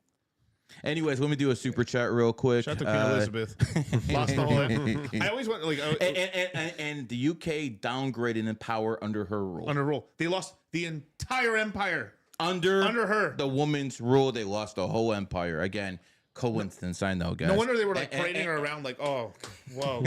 Good thing Kamala didn't make it. Slay Queen. Never that. Slay. All right, let me do this one. January 13th, 1994. Justin, you are a 28 life path. 28 is the number of wealth. So it doesn't mean you're going to be a billionaire, but whenever you need money, it's going to come to you in strange, weird ways. Most people who are 28s, before I tell them this information, they usually tell me, yo, Gary, I just thought it was dumb luck. No, 28 is the number of wealth. You're also born on the 13th, which means you're going to have to work your ass off. You know, people who are born on the 13th, whether you have that 28 or not, you still got to put in work. People who are lazy with that energy, you're not going to make it. Lastly, you're a rooster in the snake year. Go kill it. You want a reading that will do anything below 98. Go ahead. Yeah. And that's because 13, 1 plus 3 is 4. Exactly. And it's law and order. Oh, okay. And I've said this many times. Some numerologists make the mistake of saying, yo, 4 is the number of wealth because they look at Google founded on the 4th. Right. They look at Facebook founded on the 4th. They're like, okay, this is the number of wealth. Wrong. That number works here in America because America was founded on the 4th. You go to any shithole in Europe, that stuff's not going to work. So here's what it basically comes down to. You look at guys like Jay-Z, you look at Beyonce, Barack Obama, they're all born on the 4th. How do you think they made it big in this country? If you're born on the 4th, it benefits in this country, but it does not benefit anywhere else. Yes. And monkeys do good in America, correct? Of course. Yep. 100%. Shout out to Miami founding the monkeys. She. I don't like the monkeys, but that's just my personal preference. Steph, we have two other super chats. Read them off really quick. All right, we got Maynard Salt emoji saying FTX tokenized securities that weren't backed 1-to-1. Yeah, Yes, yeah, that's correct. They were derivative tokens. So yeah, they have to be backed one to one. As long as they're transparent and shown on the blockchain, it'll work. But it gets funny with like stuff with JP Morgan and these guys because they could say, "Oh, I have 10 million of the stock," and they really only got 7 million. Yeah, with crypto, you can create any game that you want, positive or negative, with a token. So it's like a knife. It's a tool that you can use to cut your steak or to cut someone. That's true. We got another one, Steph. Andrew Meyer says, Luke is a Chinese communist spy. Be careful, Gary. Andrew's reputation isn't good, by the way. I'm going to say trust that this, guy. man. I'm not a big fan of the CCP. I'm not a big fan of communists. As a matter of fact, I had a Cuban Uber driver right after I left you guys in Vegas, and he was telling me how he actually killed communists. I tipped him 100. Yeah, coming from a former communist nation myself, I'm not the biggest fan of commies, especially but what they did to my family. They're Shout out to legalized Trudeau. thieves. Yeah. They're legalized thieves. Yeah. Yep. They use the government as a way to rob people. These are nothing more but legalized thieves. And again, my family came from the Soviet Union. I know what the hell communists are. Yeah, they hate families. They hate religion. They hate you being able to prosper and have individual liberty and freedom.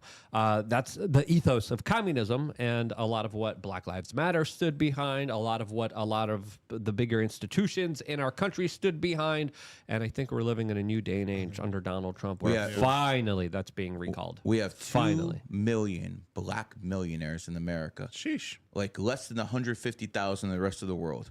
But in America, we have over 2 million black Americans, and these FBA and these Black Lives Matter boys, they want reparations. It's absolutely mind-boggling to me. Absolutely, It's inverse. It's absolutely it's nuts. inverse. I traveled the entire world many times over. America is the least racist country in the entire world. 100%. Like people don't understand. Like when you go to other places, holy freaking cow, you get a big reality check. Especially if you're a person of color, or if you're in the wrong person, or you're in the wrong country that has beef with the other country. The Zimbabweans really hate the South Africans. The Koreans really hate the Japanese. Like I hate the levels everybody. of insanity. Me too. If we're gonna be honest here, I think that's definitely the more earnest, honest way to kind of go about things. And guess what? Because we're Americans, we have that privilege to hate everybody because it's our First Amendment right. See, I always tell people, I'm not privileged because I'm white. I'm not privileged because I'm Jewish. I know some people would disagree with that. That's not why I'm privileged. I'm privileged because I'm American, and I can say, fuck you, Joe Biden, and not get arrested. I have that privilege, and my First Amendment right is protected by my Second Amendment right, which you guys don't have in Europe. You guys don't have in Canada. You guys don't have anywhere in the world. That's how it works here. I'm privileged because I'm a freaking American. And we are extremely lucky and blessed to be American. Won the lotto. don't have that. Absolutely. Won the lotto. A lot of people don't have that fortune, Yep. and people don't understand just how messed up the entire world is, just how poor the entire world is, and so many people just take it for granted. Yeah. Take this opportunity, and they're like, yeah, whatever, I'll just skirt on by, I'll just sit back, and I'll let all the opportunities come to me. And I'm like, you're crazy. I immigrated to the United States. I see it from a totally different perspective. What country are you from? Poland.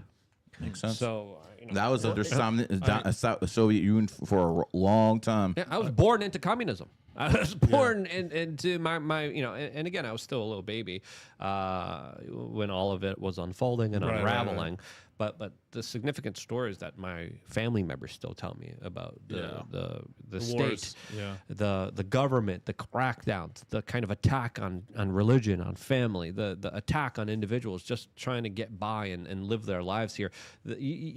My grandma gave me these specific little cards where you were allowed one pair of shoes per 1 year, and you had to pick one pair of shoes, and they could have been summer shoes or winter shoes. Of course, it's Poland; most of them were winter shoes.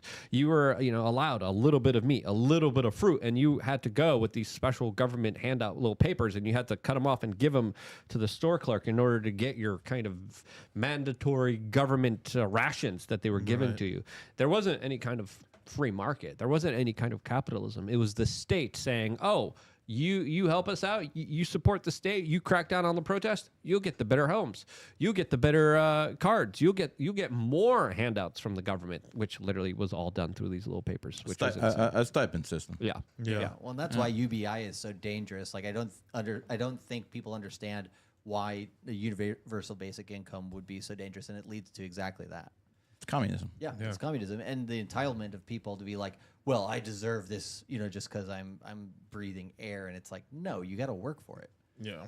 Let me do a super chat real quick. The January 13th, 1994, he wants to know about his son, 10/14/2023. So we have someone who's born on the 14th. So anyways, when you have a man or a boy growing into a man and he's born on the 5th, 14th, 23rd, his Achilles heel are going to be women.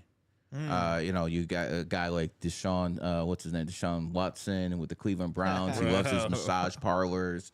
So when it comes down to men with that type of energy, they got to really slow down with the ladies. That's usually their Achilles heel. He's born in 2023. You're the cat. That is a psychologist. Psychologists are always the best at the cats are always the best at psychology and things of that nature. He's gonna be now, macking bitches. God damn. He asked about his wife, who's born 6/2/2000. Now, women born on the 2nd, all the guys are going to want to hear this. We know 5's number of looks, but women born on the 2nd, they have that hourglass body everyone likes.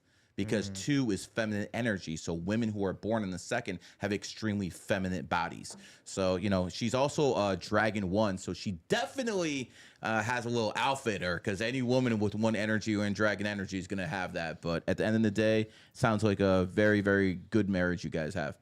2 1s. A lot of arguing, though. And a lot of making up, right? Yeah, right. What was that? What was that? I think we have one caller who's trying to call in right now from lukeandfilter.com. I think, Scott, we're trying to get on the phone with you right now. And we're calling them right now. As, of course, members of lukeandfilter.com get to call in, get to be a part of the conversations. We're doing a range day, March 16th, which is going to be really fun here in South Florida. I have a lot of really fun projects and things that I'm going to be working with my members on.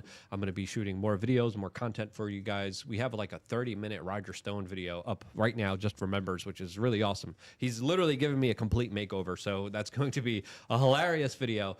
Part 1 is already up. Part 2 we're going to be shooting in a few days from now, which is going to be interesting. I'm going to be giving him the signs that are behind you guys, actually, that I stole from Mar-a-Lago of Roger there with Trump and Roger there with Reagan. He was. He's been in the game he's been in the game for a while. Yeah. He's a legend. He's an OG. And when you start hanging out with him and he tells you all the kind of behind the scenes stories of everything that's going on there, man, it's just absolutely freaking crazy. As we get Scott on the line, check out Crypto Mindset. With what these guys, Charlie and Miguel, have here. As let's see if this is going to be working here. Yep. Awesome. Scott, thank you so much for being a member of LukeUnfiltered.com. Thank you so much for calling in. You are live on air with everybody. Thanks for having me. Yeah, I'm sorry I absolutely. won't be able to add much, but No, this is why it's great to talk to people from all around the nation, all around the country. We never know what we're going to get. We never know what comments we're going to be getting or what questions we're going to be getting. But if you have any specific comments about crypto or Bitcoin or futures or even your numbers, this is the time to ask, Scott. yeah, I was just want to say you guys are doing a good job selling me for Bitcoin. That's something I haven't gotten into. Brother, it's the way. You have to do it. I mean, if all you do is buy Bitcoin, you're gonna do A-okay. It's just you got to remember, when everybody and their mom won't shut up about it, it's not the right time to buy it. When it cracks up to like something crazy, when you see, like Bitcoin could go as high as like 230,000 or maybe 300,000 if we're lucky, right? When it hits something like that, you just wait. It'll dip down. A great opportunity to buy a ton of Bitcoin is going to be super late 2026, early 27. And if you just dollar cost average, I think you're going to do really well for yourself. You really will. And then eventually you learn crypto a little bit, and then you'll actually play around with some other stuff. And then that's how you really make a decent amount of money in crypto. Yeah, and my advice always, only invest what you're willing to lose. Yeah, Don't invest at an all-time high. No. Cash out that 401k. Well, and one thing I will add. Don't mortgage the house. Yeah, one thing I will add on that Sell a is kidney. actually what Luke said right there with only invest what you're willing to lose. This is one of the main principles that Correct. we have of the crypto mindset, which is first thing I did as soon as I got into crypto was I'm assuming all the money that I'm going to put in there is going to zero. Not that it will, but I want that mindset, because then if you have that mindset, it allows you then to really be in the space. Otherwise, if you're like, I really need this right here, then what's going to happen is you're basically going to hold on too tight. You're going to do too many moves, and you're going to screw yourself up. So that mindset, I agree, is 100% what you need to have. Yeah. Scott, what else are you thinking? What else is on your mind? I was just how you guys were talking about that nuclear plant that Google was going to open. Right. I live in the Buffalo area, and there's a Bitcoin mining operation. I believe it's in one of the Tonawandas outside Buffalo. Okay. And they were just talking about building a mini reactor for that Yep. mining place. Yep. Wow. It gets the whole thing with Bitcoin mining is, if the lower your energy cost, the more profitable it is. So if you could have energy costs down to like a penny per kilowatt or something like that, it's just nothing but profit. So building all these solar towers in like New Mexico and opening up a Bitcoin thing there doesn't make sense, or does it does make sense. Like they're doing it like what's his name? PayPal Mafia. What's his name? Peter Thiel. Peter Thiel opened the largest solar farm, and he's doing it for Bitcoin mining. That makes sense. Yeah, because it just prints money. Because like and all the fracking that's going on in Texas, natural gas. They have natural gas excess or whatever that they can't use. Basically, all of that is used to run Bitcoin miners. And what the miners do is they, when the power grid is not using as much energy, then the Bitcoin miners basically make up for that capacity. When the energy grid needs more energy, then they turn the Bitcoin miners off to allow the energy grid to flourish. It would like make sense, at least to me, that clean Bitcoin's the future, clean energy and stuff like that they would want more solar power to why build all this infrastructure if you can just build solar power and just have in the middle of nowhere, like Nevada. Because then it puts all the other companies bankrupt. This is actually Trump, it is what it is. Trump is fighting. Actually, this is something that the Nevada and Trump are kind of like. This is a thing that were. If you saw the Nevada rallies, one of the things they're trying to do is that most of Nevada is actually government property. It's not like you can't just build a house anywhere in Nevada. Actually, because both me and Charlie live in Las Vegas, and one problem that they're having is that they're gamblers. Yes, sir. Profitable ones at that. The best type, baby. Hey, that's not haram. That's not haram. Yeah. But I've been killing Florida this whole week. Bro, 5,000 a day at the blackjack table. 5,000 a day. Yeah, you won way more than that on that day. Yeah. Okay, I'm gonna snitch on you. It's all right. It's all right, man. But they're trying to basically unlock either some natural, some parkland or just some government land that's only being used for like, it's not really being used for like military service anymore, and just start releasing all that land because the state's growing rapidly, basically. And that's actually the other thing too, that they're going to be. I know like the Nevada side's not that bad, where people are going to get a little kind of butthurt is like maybe taking parts of national parks away and actually open them up to like to get minerals out. Which The show must go on. the show must go on. Yeah, drill, drill, baby, drill. The show Golf must of go on. America. You gotta love Trump for that. So Scott, what do you think about that answer, and anything else you'd like to say? I was just going to ask, I know you guys can't give financial advice, but what percentage would you say would be an okay for my investments? I already have my precious metals, gold, silver, and lead. I have my 401k deferred comp for my job and whatnot. How old are you? What do you think? I am 41, Letters and bullets. maybe. What are you, the government? My Gary? man, my man. I like it, man. Doing pretty Valuable well. currency. Yeah. You go ahead, Charlie. I was gonna say, if you ask BlackRock, if you ask these investment banks, they're gonna say no more than 2% of all your net worth should be in Bitcoin or crypto, right? And then if you go to maybe Fidelity or a couple of these other companies that got in a little earlier, they're like, maybe you can hedge it up to like 5%, right?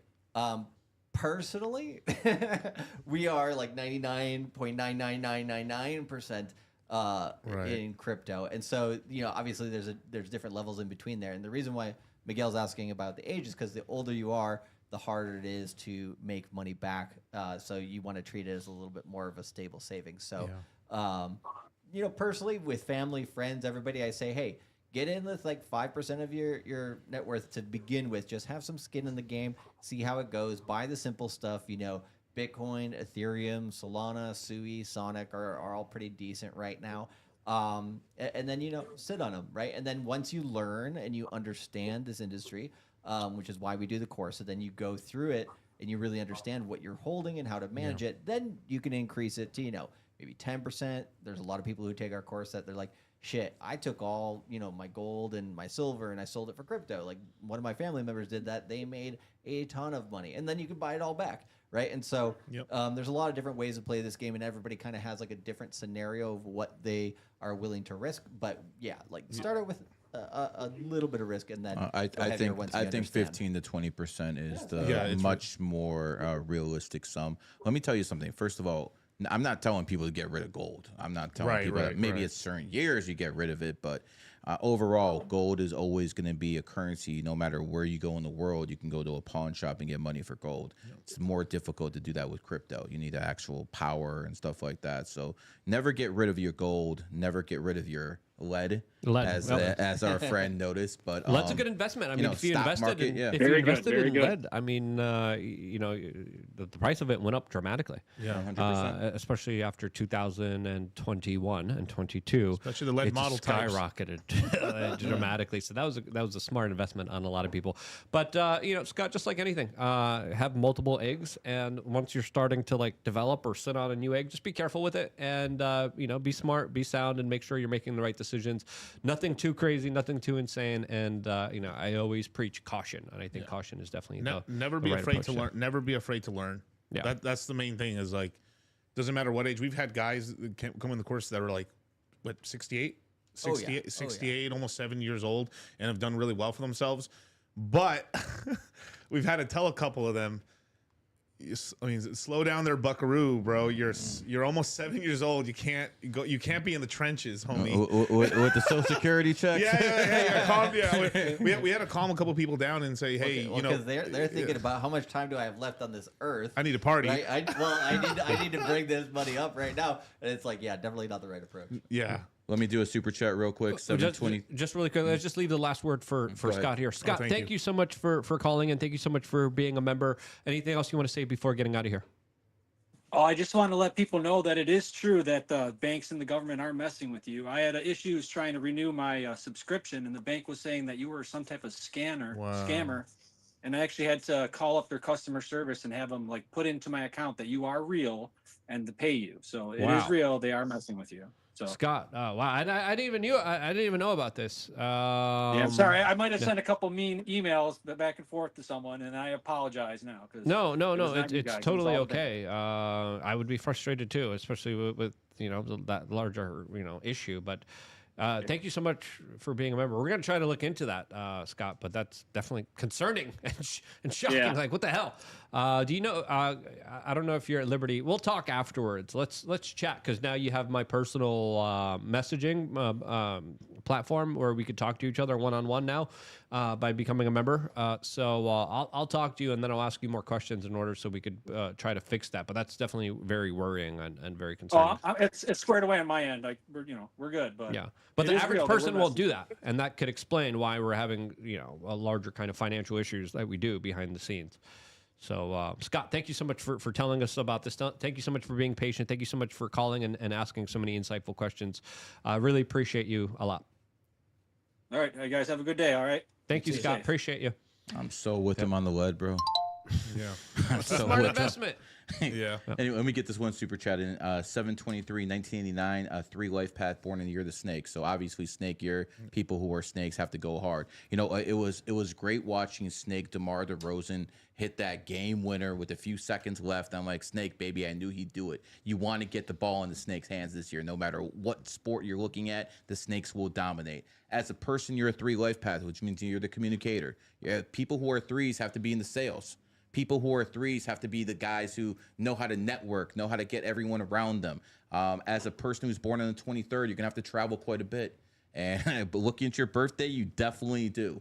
My friend, I'm going to give you the same advice I gave all guys born on the 5th, 23rd, or 14th. Watch out for the girls, because usually if the guys have downfalls, it's because they like to have too much fun with women. It is what it is.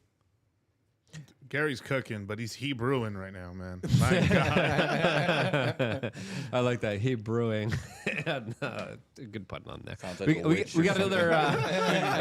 We got another super chat from Andrew Meyer saying, "Luke is a great guy. I like fat chicks." Okay, Andrew, it's okay that you like fat chicks. I don't know what you're trying to say here. Don't trust Andrew. my If God. Andrew ever comes to you with any kind of proposition, say no automatically. I got a beef with Andrew. I don't like Andrew. I was going to say something, but I bit my tongue. Okay, you never do that, so so it's good It that might you have do. violated YouTube rules. Good. We got another one. Steph, read here without pressing the other button, Mana please. Yud Sushai says, "Hey Luke, you should have Oren McIntyre on. His book, The Total State, is a must-read. The audiobook is out now. Oren is one of the best political theorists online." I haven't heard of it, but I'll definitely go check it out, and I will look into it. Thank you guys for all of the super chats here. Tell us one last time about crypto mindset. Why should people get it, and what you guys are offering everyone? Yeah, crypto mindset's a pretty simple proposition. If you do not know anything about crypto, or you feel like, hey, you're barely just really understanding the space, you got to get in if you want to be literate with crypto at this day and age. And by the time we get to the 2030s, it's going to be much more complicated. It's going to be a situation where it's like taking that bite off the elephant is going to be that much harder. So where we're at right now is, crypto might be difficult, might be something that's hard to understand for people, but we break it down over 20 webinars. 5 of those are pre-recorded. So as soon as you go over to Luke's link, which is in the description in the chat, you click that link. Then as soon as you make a purchase, you can make a purchase in credit card, PayPal, Apple Pay. I think you can even do like a 4-payment installment through PayPal if you like. And so once you make that purchase, within 24 hours, you'll get an email from support@cultivatecrypto.com. And they will give you, or our assistant will give you links to our Telegram chat, where you will get the ability to see our Zoom links for our webinars, as well as the chat with the people who are all in there right now. We have over 120 people who have already purchased the course. So you're getting in with a good group of people, a good kind of, what do you call it? Just hive mind of people who are all going to be like, hey, we're kind of learning together, becoming friends. So it's a fun aspect there as well. But through the webinars, once you get into the chats, then you'll have access to the 5 pre-recorded webinars. Then between now and February 28th, when the first webinar goes live, you'll be able to be like, okay, how do I set up a wallet? How do I set up my security? What are some of the biggest pitfalls in crypto that beginners make that I should not do? How do I set up a Coinbase account? How do I set up a crypto.com account? All of those things we'll take care of, and then we'll have a lot of veterans in the chat. Because like I said before, 40 or 50% of people who take each course return multiple times per year. And so because we have so many veterans that which really know their shit in crypto, then you'll be able to ask them questions as well going into that first webinar on the 28th. So you got plenty of time there then to really get things set up and get yourself situated. Then once the webinars go live, we do 2 days on and 2 days off. So that Friday the 28th and then Saturday the 29th will be 2 days on, and then we'll take a 2-day break because we do 4 webinars over those 2 days. So one at 10 a.m. and one at 10 p.m. Eastern, both days. And they're usually about, I would say, 3 to 4 hours. 2.5 to 4 hours. 1 hour focused on a specific subject, right? 1 to 2 hours on a specific subject, and then usually about 1 hour of open-ended Q&A? questions. Yeah, Q&A essentially. And we're the only people doing it live, by the way. That's correct. And we do all this live. Everyone And always it sells is like recorded. pre-recorded crap, which in crypto, you could say I think this is what it's going to do this month, and then a month later, that's now old and doesn't work anymore. Right. So, And so the industry changes so much. This is why we do it once every 3 months. There's so much new information as well. That's why people come back, because they're like, hey, what's the current situation? So it's almost like an insurance play for people who've been in a while. And then for people who have only been in cryptocurrency a bit, I mean, Luke's very well known here in the crypto space. He's probably very competent in the space, but there's always something that people don't know. There's always holes to fill, right? So let's say what we focus on for analysis is technical analysis, fundamental analysis, and on-chain data. On-chain data is one that most people have no clue about, and that's tracking wallets. Right, Yeah, exactly. Tracking wallets, tracking everything that goes on chain. You can't learn that shit on Wall Street, right? And so we cover everything. But over the 15 live webinars, we break it down. The first 5 webinars are essentially, hey, we're kind of letting you know what's the current situation. We have a thesis for the next 3 months on the market. And then we give you top coin picks, portfolio recommendations, from low risk to high risk, all that stuff. And then the next 5 webinars, we go into the intermediate phase. Okay, we're going to get you guys into DeFi a little bit more deeply now. We're going to let you know about earning yield, liquidity pools, all this stuff. And then the last 5 webinars, we bring a lot of guests in who are professionals in the space, who've built coins, who market coins, who do different things. They're going to give you guys the inside scoop on stuff, and we go more in depth in different ecosystems. So we really turn on the jets.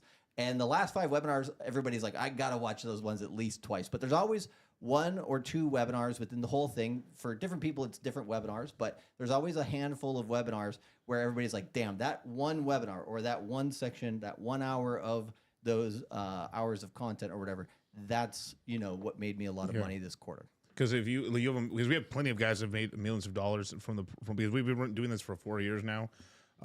One play makes them hundreds of thousands of dollars. I mean, one play we actually gave in the last course, we got people into a coin called Shadow. You were only able to buy about like $6,000 of it at the time. Today, that's worth, I think, $96,000 right now. Nice lick. And that was within a month. And within a month. And right now we're yield farming on that. It's just been a money printer. People have taken tons of profit on that. We made really good calls. I mean, we may or may not have a guest that's actually linked to one of the central bank digital currencies that may or may not come out sometime soon. So the last time we did the crypto mindset course, Bitcoin was 63,000. It went as high as 109,000. Solana was $1.50. It's above that right now. Pepe was like 3 billion. It went as high as 11 billion. It's sitting at 5 or 6 billion right now. Dogecoin was 10 cents. It went to 45 cents. It's sitting at 25 cents. So just about every coin that last time we did this doubled in price and maintained that. When it tripled, most of them tripled, came down a third, and are sitting at levels. And some coins are like a little more down and are a better buy basically. But our guys did very well, and it's been like that already for about a year and a half already now, especially since we once we're out of the bottoms. Yeah, and just the last bit here is all videos, even though we do them live, they are recorded. So we have plenty of truckers, people who they go on to work for 2 weeks, they come back, and then they're like, I listened to it while I was trucking, and then when I got back home, I was able to actually watch what you guys were showing on the charts and different things like that too. So it's all recorded within 6 to 10 hours after each live session. We put the recording up so that you guys can see it. You have access to that basically forever. We have never taken any webinars away from people. So you can, if you can't get through all the content in the first 3 months, which sometimes people are like, I only came for this specific section of information, and then I'm going to relearn that over the rest of the year. Perfect. That's what we recommend. And also, if you then pair that with our YouTube channels, we give absolutely free information on a daily basis when we're not in the course on Cultivate Crypto on YouTube, as well as Dollar Cost Crypto on YouTube. So if you go and subscribe to our channels, you can go and watch as much of that content as you want, and it tends to complement what we do in the course. And so if you're like, hey, who are these guys? I just learned about them here today. Go over to our channels, watch a couple of the bits of content that we've put out over the last few weeks, and see how you like it, see what you think of us as well, because there's a lot of good free information out there. Boom. Yep. You guys are also going to be on Fresh and Fit later on today. Later today we'll be on Fresh and Fit. So thank you for the free information that you guys gave us here in this particular Let me video. say a few things about these. Let me say a few things about these guys. I've been having people who are so-called crypto experts have me try to promote them for years. Years. I always say no.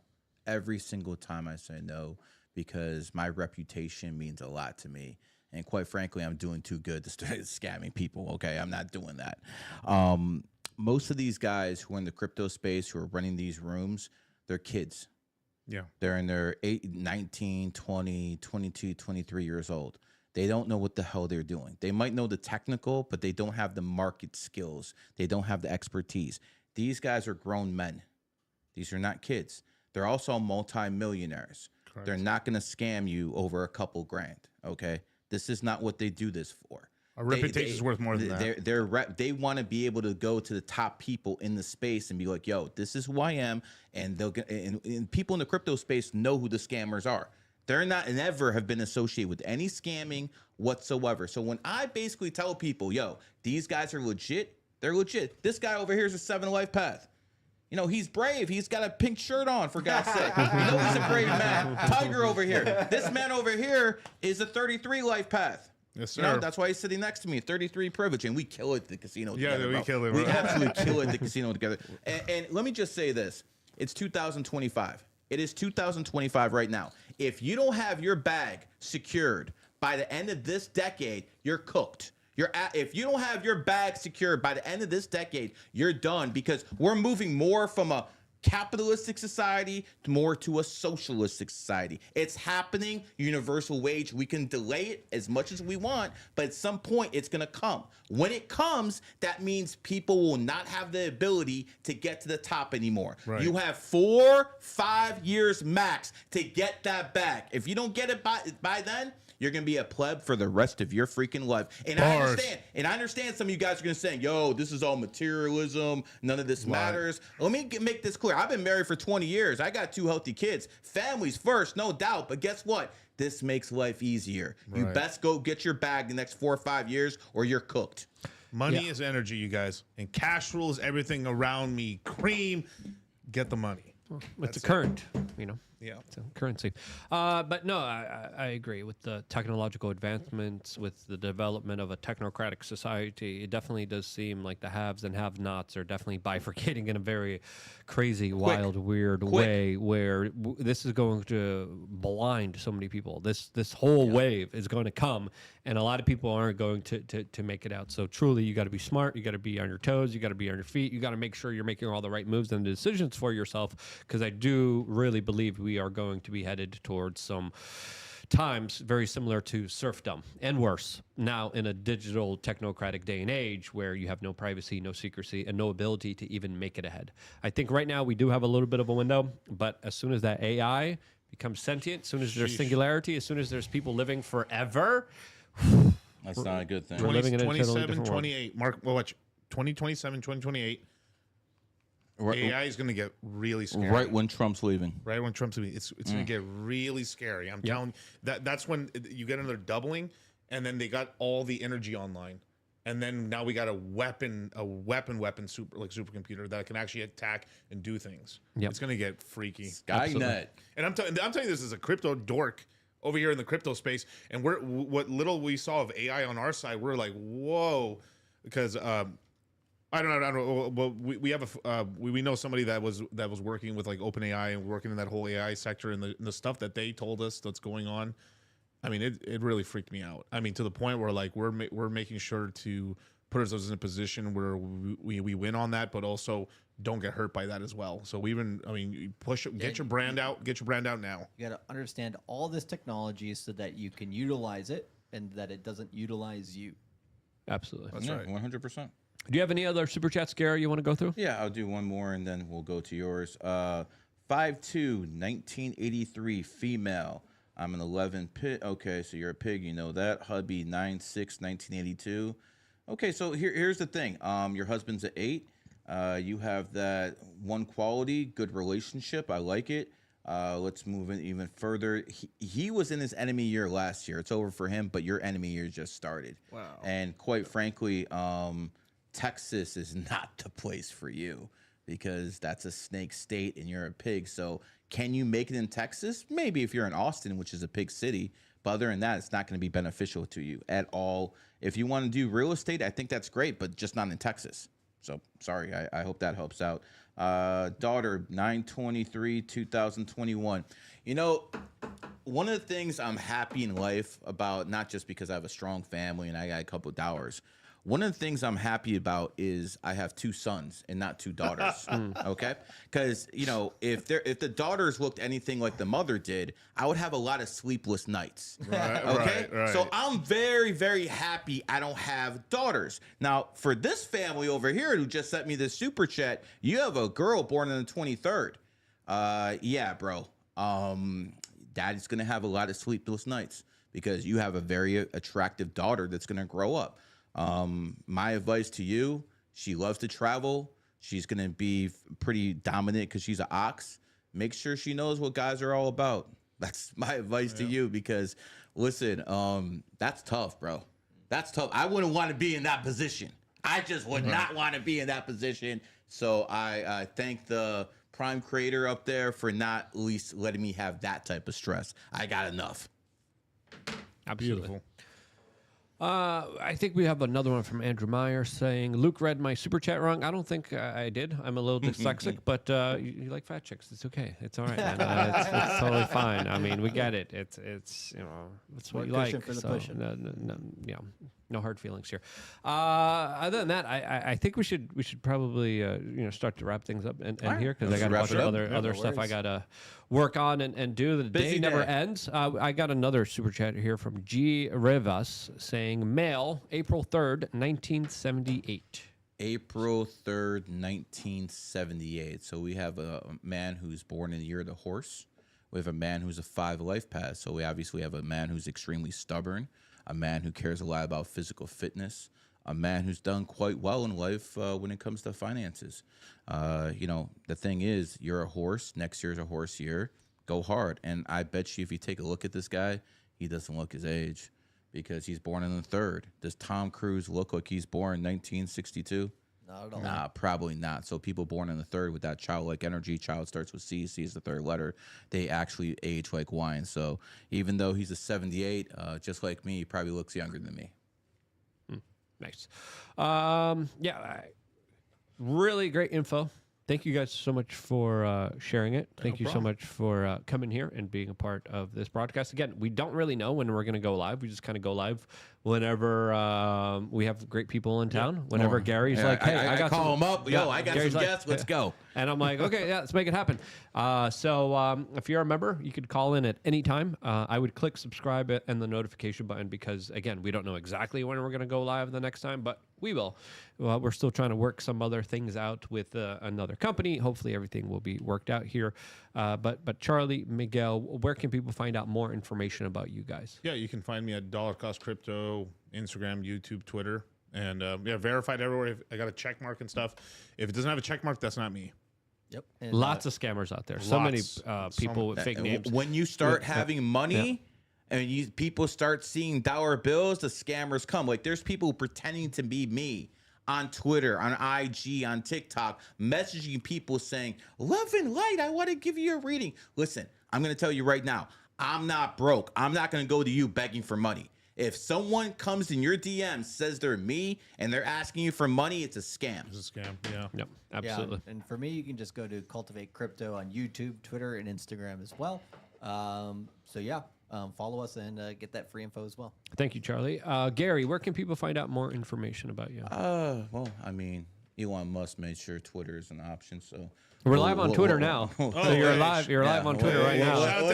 What's up? What's up? No, I can still call it Twitter. Oh, you still got Twitter? Yeah, I need to disrespect Musk. I will not call it. It's still, I got it's you, still I got Twitter. you, I to me. got you. Jack Dorsey's Satoshi now. Yeah, whatever. We'll get into that. But anyways, on IG, it's Matrix Prime. On YouTube, that you're watching right now, or if you're gonna be on TikTok, it's GG33 Academy.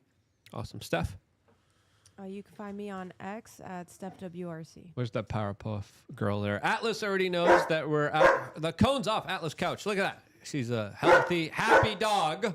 And You guys wish you had your bitches trained like that one. that's the perfect way to end the